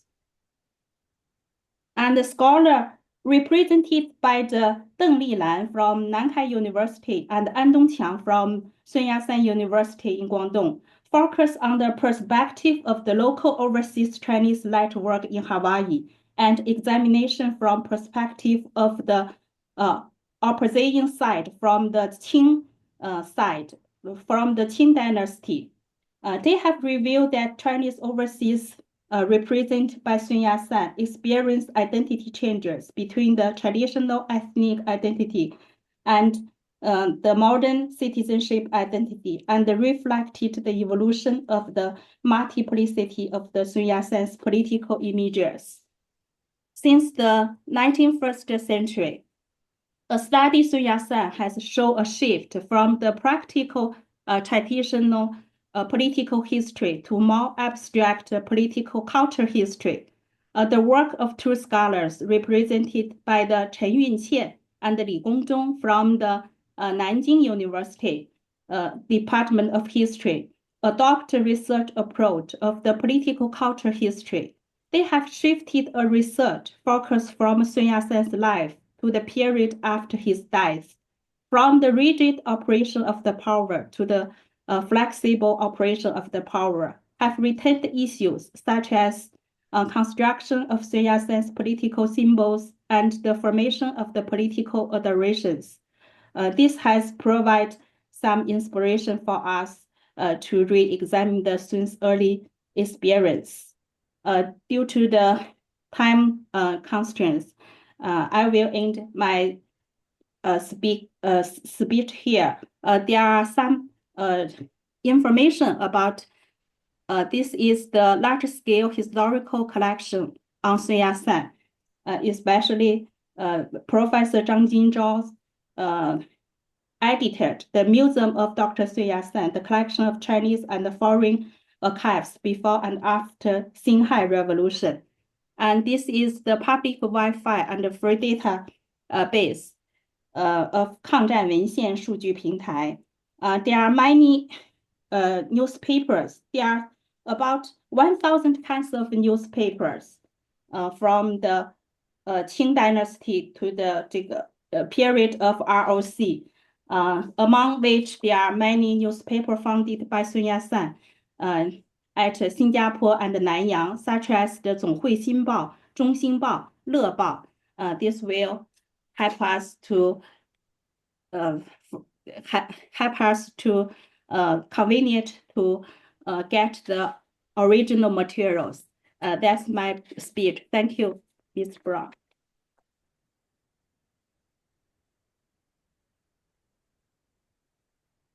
Thank you very much, Dr. Luo.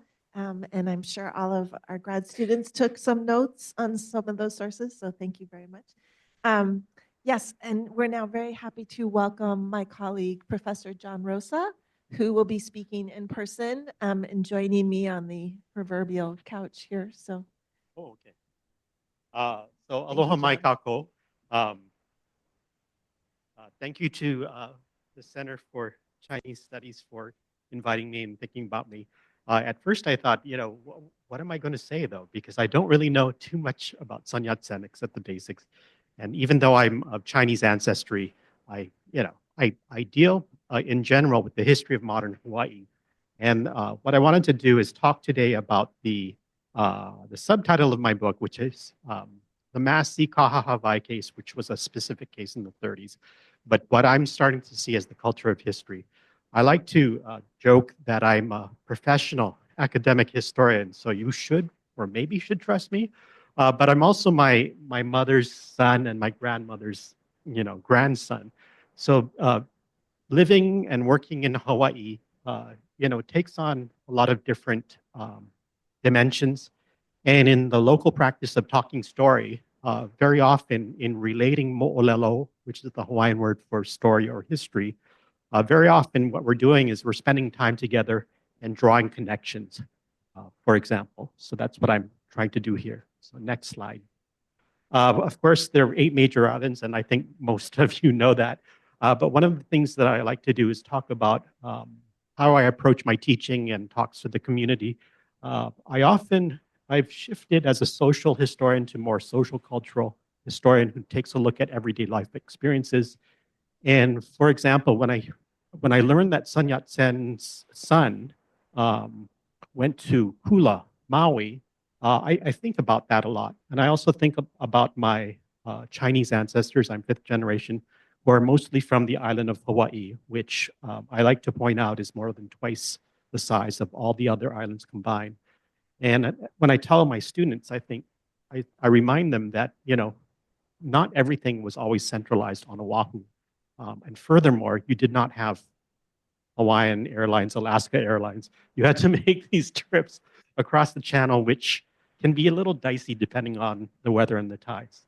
So next slide. Another thing that I do, and this is from my general history of Hawaii course, is people growing up in Hawaii, even though they might be here for generations, often the popular history is that they're somehow related to the sugar industry, and that's somewhat correct. But if you look at your family experience more directly, and Clarence Glick pointed this out as well, you might be like me and find out that you didn't actually work in the fields, but my family actually had a store to the side that serviced the local community in Waimea, for example. Sugar is the dominant agribusiness or industry starting in 1835 with William Hooper on the island of Poloa. But it's in 1850 onward that you really start to see a big growth of the industry. And we do not have sugar plantations here in Hawaii anymore. The last one closed in 2016.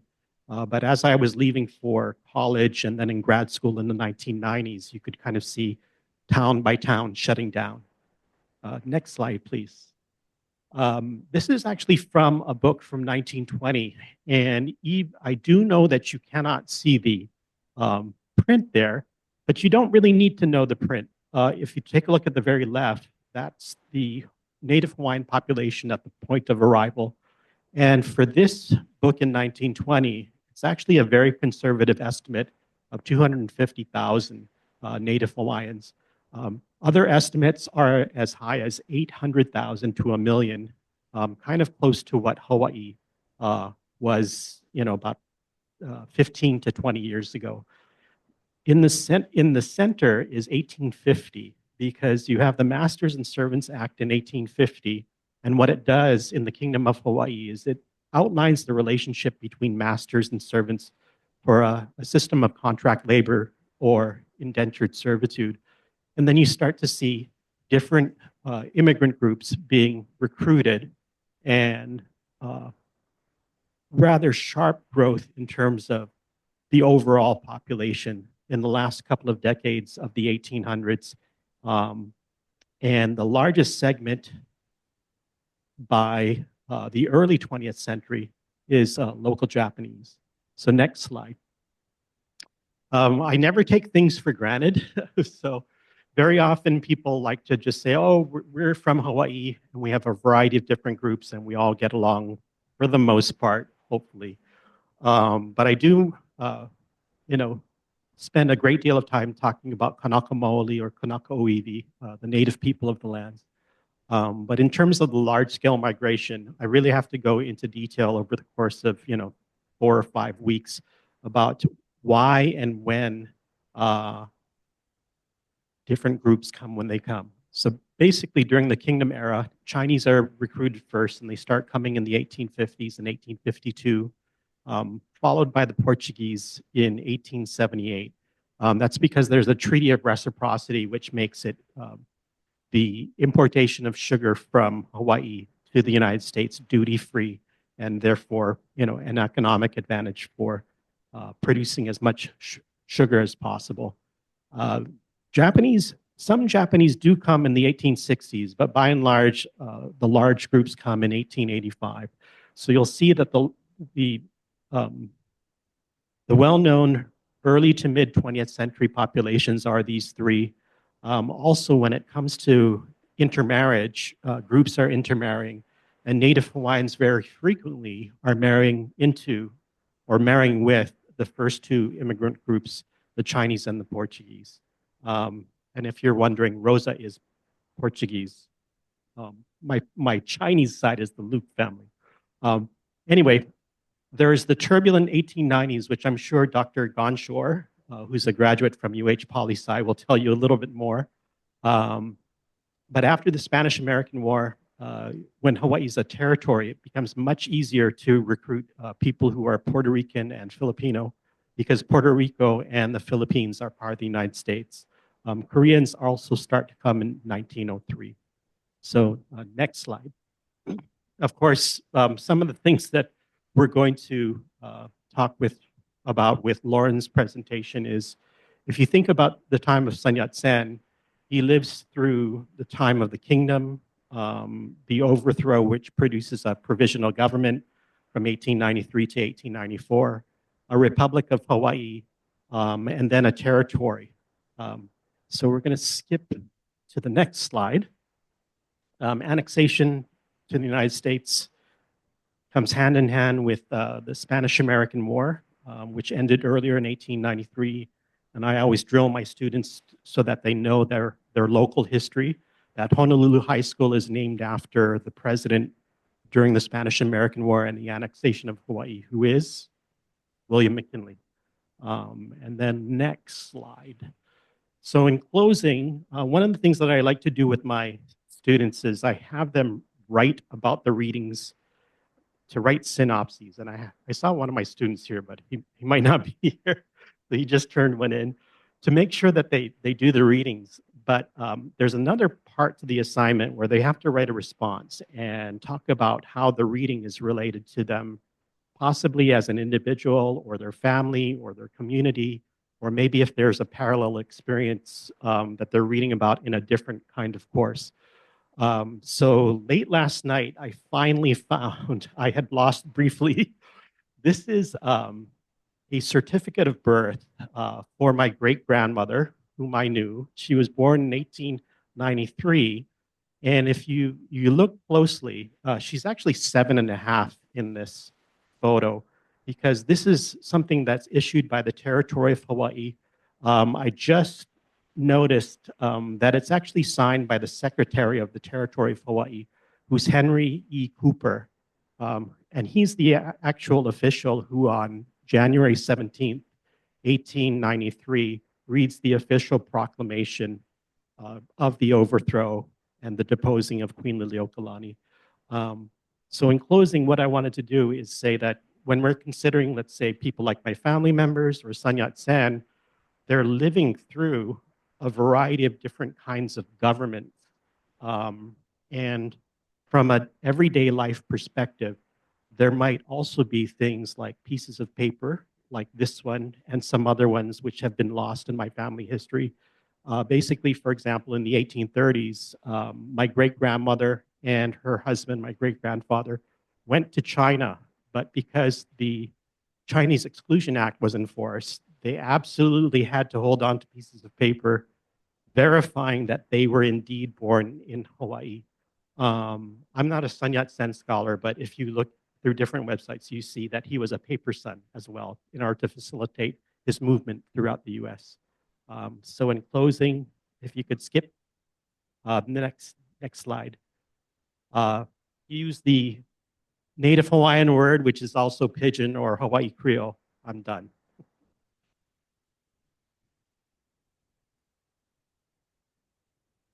Thank you very much, Dr. Rosa. We're good.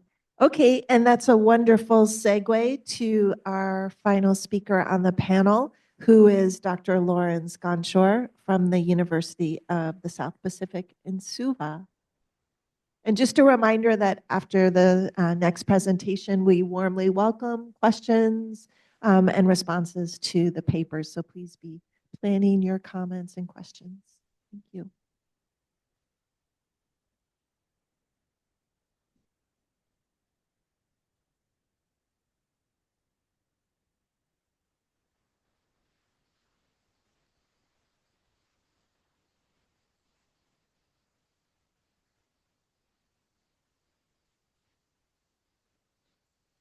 Aloha mai kako.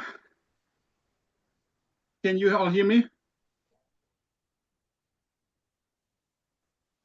Just want to check.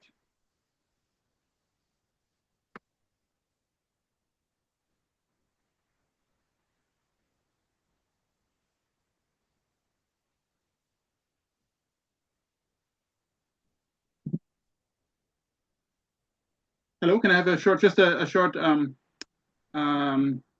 confirmation that people can hear me? Yes, we can hear you. Oh, okay. All right. Thank you. Thank you. Just wanted to make sure. Okay. Yeah. Aloha, everybody. And thank you so much, Shana. We also met each other years ago, not that long ago, but I think like 6 years ago or so. I'm very glad, and thanks to the Center for Chinese Studies for inviting me. I'm feel very honored that I can give this short speech today. So I just wanted to, I guess some of what I'm going to say is overlapping with what previous scholars have said. I'm focusing really in this one on the early first days of Sun Yat-sen in Hawaii in the 1870s to 1880s. I will only briefly touch on the third stay in the 90s towards the end, but just think it's very important to look at what Hawaii was at the time when Sun Yat-sen got his initial education there. And I think some additional elements need to be brought in that many scholars, both on the Chinese and on the American side, have missed. Maybe also partly because of the lack of language, right? We have like most of what is being done is either in Chinese or in English, when in fact there was another country here, where Sun Yat-sen stayed, where the first official language was another language, namely Olelo Hawaii. So anyway, I'm just trying to make sure that this gets that we get this kind of this historical context right here. When Hawaii obviously was not part of the U.S. during the first 2 stays of Sun, it was in its own country. The U.S. only invaded in '93, right, and fully occupied the country in '98. And so the second stay, that is in a transition period, which is when it becomes all kind of complicated. But definitely in the first stay, Hawaii was its own country. And here's a map that I'm originally German by descent, so I read German. This is a map from the 1850s, and that's probably not like no other map still from a Western point of view, but shows Hawaii's position here. When we have, and in this map here, we have all the different colonial powers that have already taken into position many parts of the Pacific and the Pacific Rim, right? The British, the Russian, the French, and so on and so forth. And then here we have 1/7 power of the Pacific, and that is what in German they label the Reich Kamehamehas, or Kamehameha's empire, namely the Hawaiian Kingdom, right? And as you notice here, Hawaii has that label. The Western powers have those labels, but neither the Chinese empire nor the Japanese empire has that label.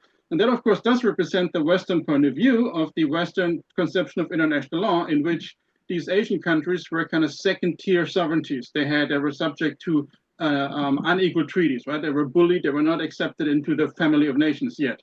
Whereas Hawaii was the first non-Western indigenous nation that was actually accepted into that family of nations by the Western powers from 1843 onwards. So that's quite important. So Hawaii was not a Western country. It was a probably more Westernized country to some extent than the Asian countries were, but it was its own country. It was an indigenous Pacific country that had been recognized by the West and had therefore, of course, more access to Western knowledge and education. So that's I think is the point of view that we need to understand from the move from China to Hawaii in the 1880s, rather than saying going to the U.S. Well, they could have gone to San Francisco, right? But if Chinese people moved to Hawaii, they went not into the U.S. They went into an other Asia Pacific country that was more modernized than their own, right? And then also important that Hawaii was really engaged as a partner and model for other emerging states in the Asia Pacific.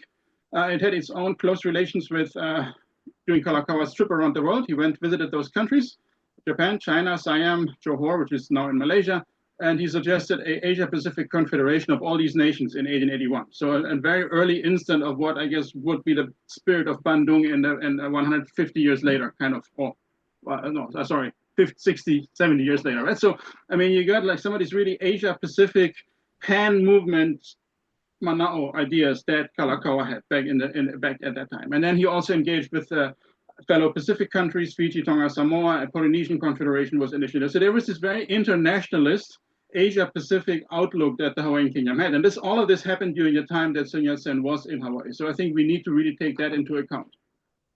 Now, I'm only briefly going through this, but I think one important thing about intellectual genealogies here, if Sun Yat-sen picked up a lot about Washington and Lincoln, which he did, I'm almost certain he did not pick up those things in Iolani. He picked up those things in Punahou, because Iolani was run by the Anglican Church that was in favor of the Hawaiian monarchy, and that was in the tradition of British enlightened conservatism rather than American revolutionary ideas. So if anything, they learned like probably John Locke and Edmund Burke. That's probably who they studied at Iolani School. I don't think they studied Lincoln and Washington and those people.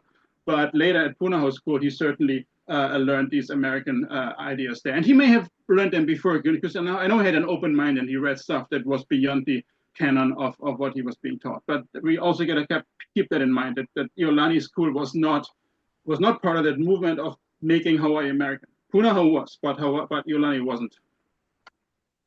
One thing if you want to read this in detail, you can check out my article that I published at the Journal of Pacific History a few years back. I don't speak Chinese. I use the English translation just so that I speak a little Hawaii, but I don't speak Chinese. But what I was looking at is how Sun Yat-sen's kind of, I guess, the collection of his political philosophy, and at least in the English translation, the San Min Chui, the three principles of the people, which we, first democracy, second nationalism, and third social welfare. I guess just use simplified English translations, I guess. So if we really look at that and we look at some of the main points in there, you can see the same principles in the Hawaiian Kingdom, not just in the constitutional text, but also in the reality, right? As in the American Constitution, of course, you find that too, but the reality was that that the US was a racist, genocidal, a white supremacist country all the way to the 1960s, at least, right? So it wasn't really upholding any of these values, but the Hawaiian Kingdom actually was, right? The Hawaiian Kingdom was a constitutional monarchy with a mix of indigenous Hawaiian, British, and American ideas, kind of all intermingled. Also, again, this idea, the same thing that Sun Yat-sen then copied for his five powers constitution, right? Copying Chinese traditional elements of governance and combining them with American ones, right? That was maybe socialist ones as well, later from Soviet Russia to some extent. But and then in Hawaii, you have the same thing. 50, 60 years earlier, traditional indigenous Hawaiian concepts mingling with American and British. So constitutional monarchy, one of the most democratic nations. There was rights to vote for everybody. No limited suffrage. Well, like women were not allowed. Okay, but otherwise it was full suffrage. And also social welfare. Hawaii had a public healthcare system with the Queen's Hospital. It had a free education system, one of the highest literacy rates in the world. So many of those things that Sun Yat-sen envisioned for China was actually reality in the Hawaiian Kingdom he experienced. So we need to, I think, take that into account as well. I know I don't have much time to go into details here, but I just want to show a few press voices here from Hawaii. There's, of course, chronological. I'm going through that on the right side first. That is that famous quote. It was here in Hawaii that I came to know what modern civilized governments are like and what they mean. That is well known. But what is not well known is that when he passed away, there was an obituary about him in the Hawaiian newspaper, Nupepa Ku'oko'a. All right, it says Yamake Okauka Sun Yat-sen Makina, so the death of Dr. Sun Yat-sen in China. And among the many things of describing him is here kind of pretty much the same way that later was produced in English in this newspaper is here. Okana Oau, Iloa Ayaya, Mahava Ine, Ka Ike, Ame Kaha Omaupopo Ana, Iki Kulana Ho Okele Opuni Ma'ane. So it mentions the knowledge, the enlightenment that he got here in Hawaii, the knowledge about and the running or the proper running of government, right? Of the way of steering, the proper and pono or righteous way of steering governments here in Hawaii. He learned that, right? So again, we get this kind of this is something that was very, very important, that he learned government systems here. And like I said, at that time, the Hawaiian Kingdom, it was not an American system; it was its own system. Now, I want to add a few elements that are not covered in my article. Going back to his third stay in the 1890s. Now, thanks to a very interesting British scholar, Patrick Anderson, who published this book just a few years back, Sun Yat-sen, Robert Wilcox, and Their Failed Revolutions, Honolulu and Canton, 1895. It's a fascinating book. Again, the only caveat is that that person does not speak Olelo Hawaii either. So his Hawaiian his view of Hawaii is kind of limited in that sense. But it's still like it's a very, very far-reaching intellectual analysis of that. And so as it was mentioned before, in '93 the Americans invaded. They installed a puppet government that called itself the Republic of Hawaii, even though there was nothing Republican about it, not even in the American sense of the time, because it was a white supremacist oligarchic dictatorship, had pretty much no civil rights for anybody except for the rich white people. And so now, of course, now in this situation, when we have this white supremacist oligarchy that wants to annex Hawaii against the will of the large majority of its people to the U.S., right, during that situation. And in the U.S. itself is still like not clear about what they're going to do about it. So during this situation, he comes back and he founds that revolutionary movement in 1894 in Honolulu, right? So that's kind of that second context. And now, first, I was kind of assuming that in my original article that he must have been like fully on the side of Hawaiian national resistance because of his later very strong anti-imperialist writings. However, of course, like in many cases, the situation on the ground is more complex. So I think he deliberately avoided to take clear stances about this situation. Because he obviously needed also to be able to be in Hawaii to organize his revolutionary movement. And he had some kind of very diverging friendships in all of this. So we already mentioned, he was already mentioned before that he was friends to the Damon family, who were actually conspirators. They were part of the Dole regime of that white supremacist dictatorship that went against the Hawaii's people, right? But so he was friends with some of those people because they funded him. He needed their support. He also, however, was also friends with Robert Wilcox, who was the leader of the of the Hawaiian nationalist anti-oligarchy rebellion and the Hawaiian Civil War, the short Hawaiian Civil War of 1895, and he was then imprisoned for it. Right, so he was a national hero of Hawaii, trying to bring back Hawaii to its status as a free and rights respecting constitutional monarchy rather than this white supremacist dictatorship. Right, so he was a great national hero, and Sun Yat-sen was friends with him, and he was actually they were actually both trying to connect those two struggles together. But then Sun Yat-sen was also friends with very close friends, probably even closer with John Kauluko'u, who was a Hawaiian politician of the kingdom, but who then became kind of a turncoat and kind of, I guess, a sellout because he was one of the few OEV people who actually joined the so-called Republic of Hawaii and was worked with Dole and those people against his own people. So Sun Yat-sen was friends with him too. So it's quite, I think his positioning is quite complex in this. But anyway, so it gets really complicated, and I guess Sun Yat-sen was trying to keep out of these struggles, trying to be friends with everybody, trying to get both the energy of Hawaiian nationalism into his favor, but also the powers to be, who were these pro-American oligarchs.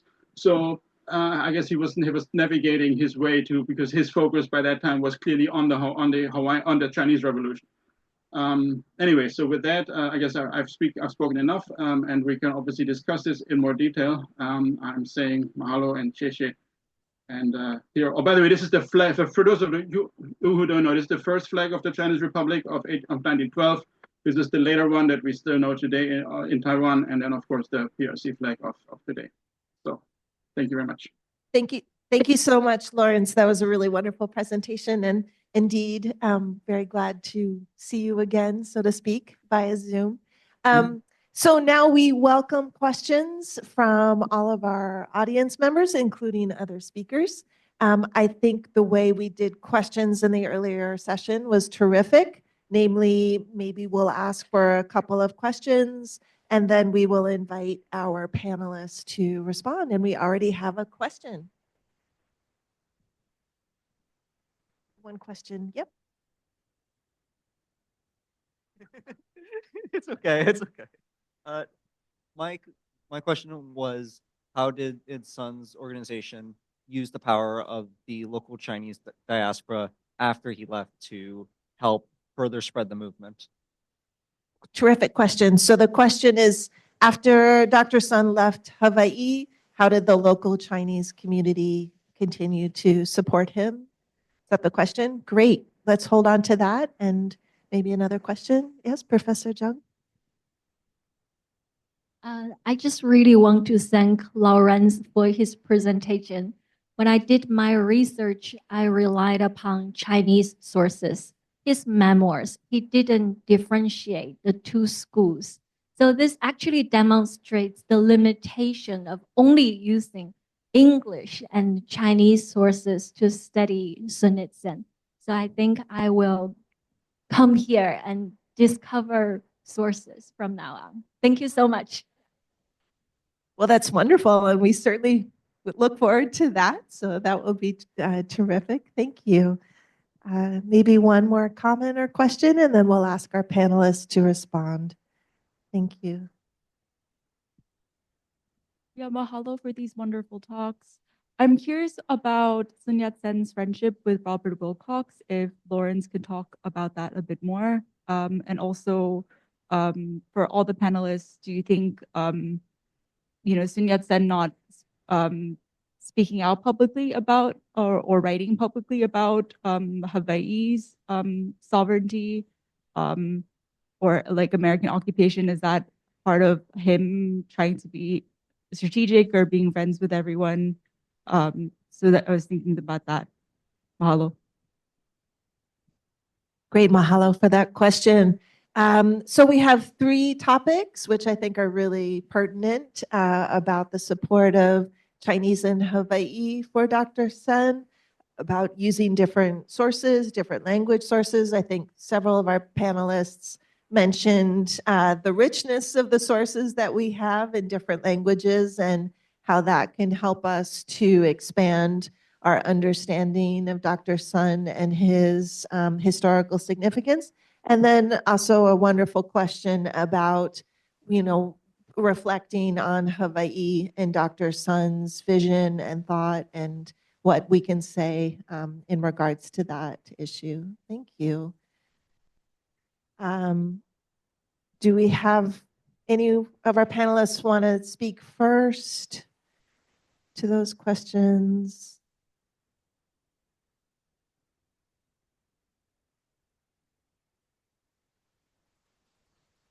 Anyone unmuted themselves? Okay, maybe Lawrence, could I ask you to respond first to one or more of those questions, and then maybe either Dr. Zhang or Professor Luo, if you want to add any comments. Thank you.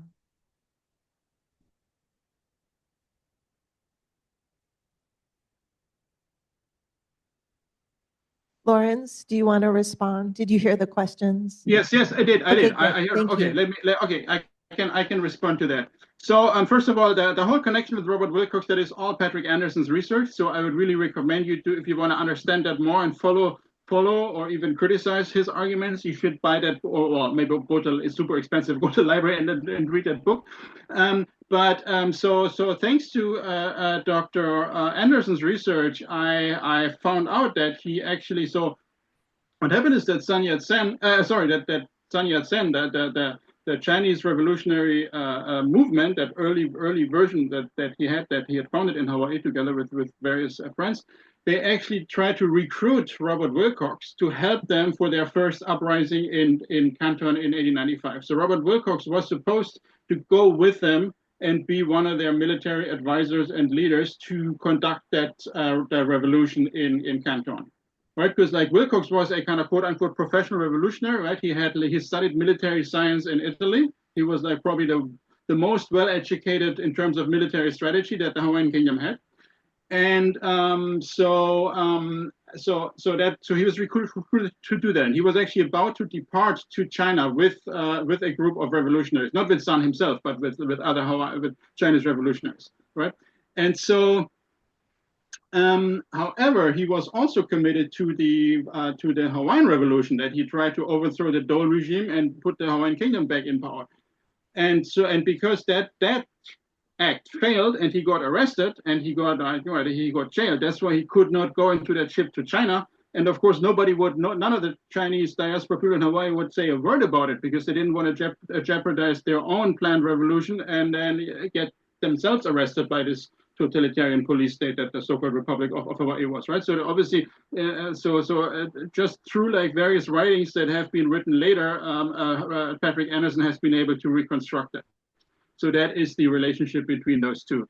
And then of course that, I guess, almost is self-explanatory about the question, why did he not speak out about Hawaiian sovereignty? I mean, I'm pretty sure he must have. I mean, I don't think there's any other way for him than personally to feel pity and very bad about Hawaii losing its sovereignty or being about to be occupied by the U.S. and by this horrible regime being in power that was oppressing both Hawaiians and Asians. Well, by the way, Chinese immigrants had full rights under the kingdom, right? And then under the republic, these were systematically eroded to bring it in line with the Chinese Exclusion Act in the U.S., right? Because they wanted to be annexed to the U.S. So they wanted to become an anti-Chinese racist nation in order to curry favor with the U.S. so they could annex them, right? So they reduced all the rights that Chinese immigrants had before. So obviously that was not in Sun Yat-sen's interest in any way to have this horrible regime in power and to curry favor with them. However, he also had to do that because since he was already involved with people like Wilcox, if any of that would have come out, they would have probably cracked down on any of the Chinese diaspora political organizations and put them in jail as well, alongside all the Hawaiian patriots, right? So I would say because of that volatile situation, that the revolution in China was his priority. He just needed to. He made the deliberate choice to keep out and not comment publicly about Hawaii's sovereignty and Hawaiian nationalism and like issues of American imperialism in Hawaii. So that would be my only logical conclusion about that. So.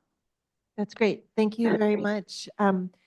Wondering if Luo Lao Shi, Zhang Lao Shi, if you want to speak to the questions, maybe about sources or interpretations. No. I have a little. I want to say that we cannot. The original Sun's early life image rely on the Sun's own accounts. So we should break through Sun Yat-sen's self-portrait. So we need to deep exploration the materials at Hawaii or the overseas or the other place, and to give a more colorful Sun's images. I think that is the the most important thing we should to do. Thank you. Yeah, I agree. And John, do you want to speak as well, maybe about the Chinese in Hawaii? Sure. There's a local saying or folkway, what school you went, what year you grad. So in terms of talking about Punahou versus Iolani, we can't exactly know what, and any educator knows this, what things students really pick up on or not. But as I started off, when people ask, what school you went to and when did you graduate, they're actually trying to figure out sometimes who you might be related to and what your social connection might be. So with Iolani, what I found interesting is when Sun Yat-sen wins his second place award for English grammar, his teacher is actually Solomon Meheula, who's a native Hawaiian, because there are native Hawaiians who are teaching some segments of the Iolani school population at that time. And Solomon Meheula eventually gets into the territorial legislature in the early 1900s. In terms of Punahou, a classmate at the time of Sun Yat-sen is actually Prince Kuhio and David Kawanakoa, who are both nephews of King David Kalakaua. And we've been talking a lot about Robert Wilcox, and I think just kind of in closing, when it comes to figuring out the future ahead, sometimes people are, joining or taking roles in the territory of Hawaii or American government in order to provide better situations for Hawaiian people. So when Hawaii becomes a territory, it has a non-voting delegate to Congress, the first of which is Robert Wilcox, and the second of which is Prince Kuhio from 1902 to 1922. And both as I said before, Kuhio is a classmate of Sun Yat-sen at Punahou. Terrific. Thank you so much. I know we don't have a lot of time. Maybe if there's one more question from the audience. And also, Jesse, I don't know if there were any questions on the Zoom that we're monitoring, but let me know. Yes, thank you. According to one source I know of, Sun Yat-sen was a strong member of the Masons. And his supporters here communicated with each other, and they would know who they were through the Masonic secret signs. King Kalakaua was also a very strong member of the Masons. I wonder if they knew each other and maybe collaborated in some way. Thank you very much. Was there any other hands, any other questions? Yes, Leeway. Thank you. A major part that has not been covered is the contention that Dr. Sun Yat-sen as a revolutionary, was fighting against the constitutional monarchists that were also in Hawaii. So he had opposition, a newspaper opposition and his contention. And that's, I'd like to hear the comments of the speakers as to what role did that opposition have, especially knowing that at the time that he was a revolutionary from 1895 to 1911, the Manchu dynasty persecuted those revolutionaries, including the potential of cutting off their heads. And those revolutionaries in Hawaii that were identified could have their families in China persecuted. That's much of the reason why there's very little documentation in Hawaii, because people would hide it or burn them so that the monarchy in China wouldn't persecute the family. Thank you.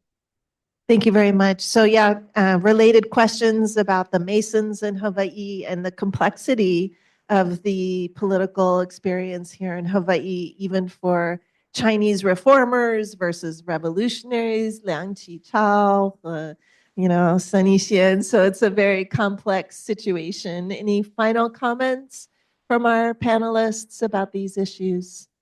Yeah, Lawrence, please.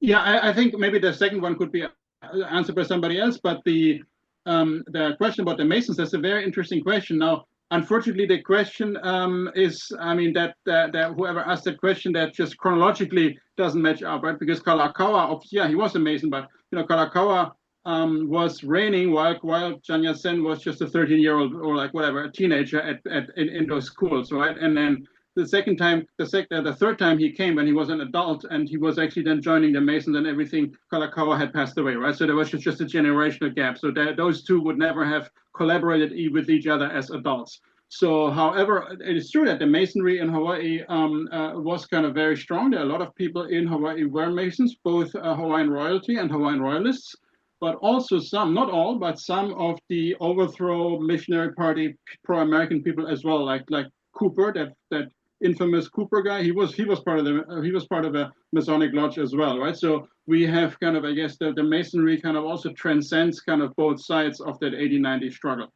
But it's true that Masonry was also very much involved with Hawaiian nationalism as well. So yeah, but not the two people, Kalakaua and Sun Yat-sen. They were not at the same age to have ever done a collaboration with each other.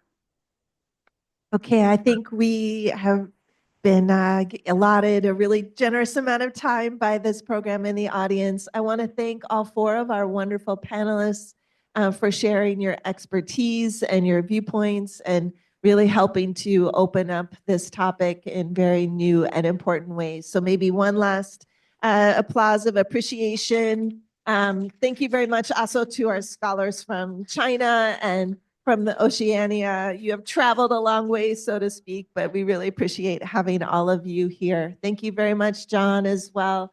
A terrific panel. Thank you very much. Thanks, everyone. So just in closing, we found an earring. Ladies and gents, check your ears. Did you lose one? If you lost an earring, let me know. I have it here.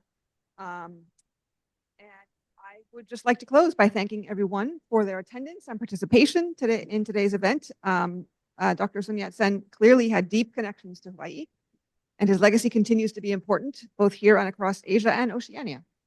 The event is not over, though. We ask that you all join us in walking over to Hamilton Library to view the exhibit organized by UHM's own China librarian. I saw her earlier. Where is she? Yay! Dongyun Ni. The exhibit is entitled, is it a place for Sun or a place for Sun Yat-sen's journey and legacy in Hawaii, which explores his formative education, his revolutionary activities, dedicated supporters, and the ongoing preservation of his legacy through community efforts and the UH Manoa Library. One more round of applause, please, for today's event. Thank you. Thank you. Thank you.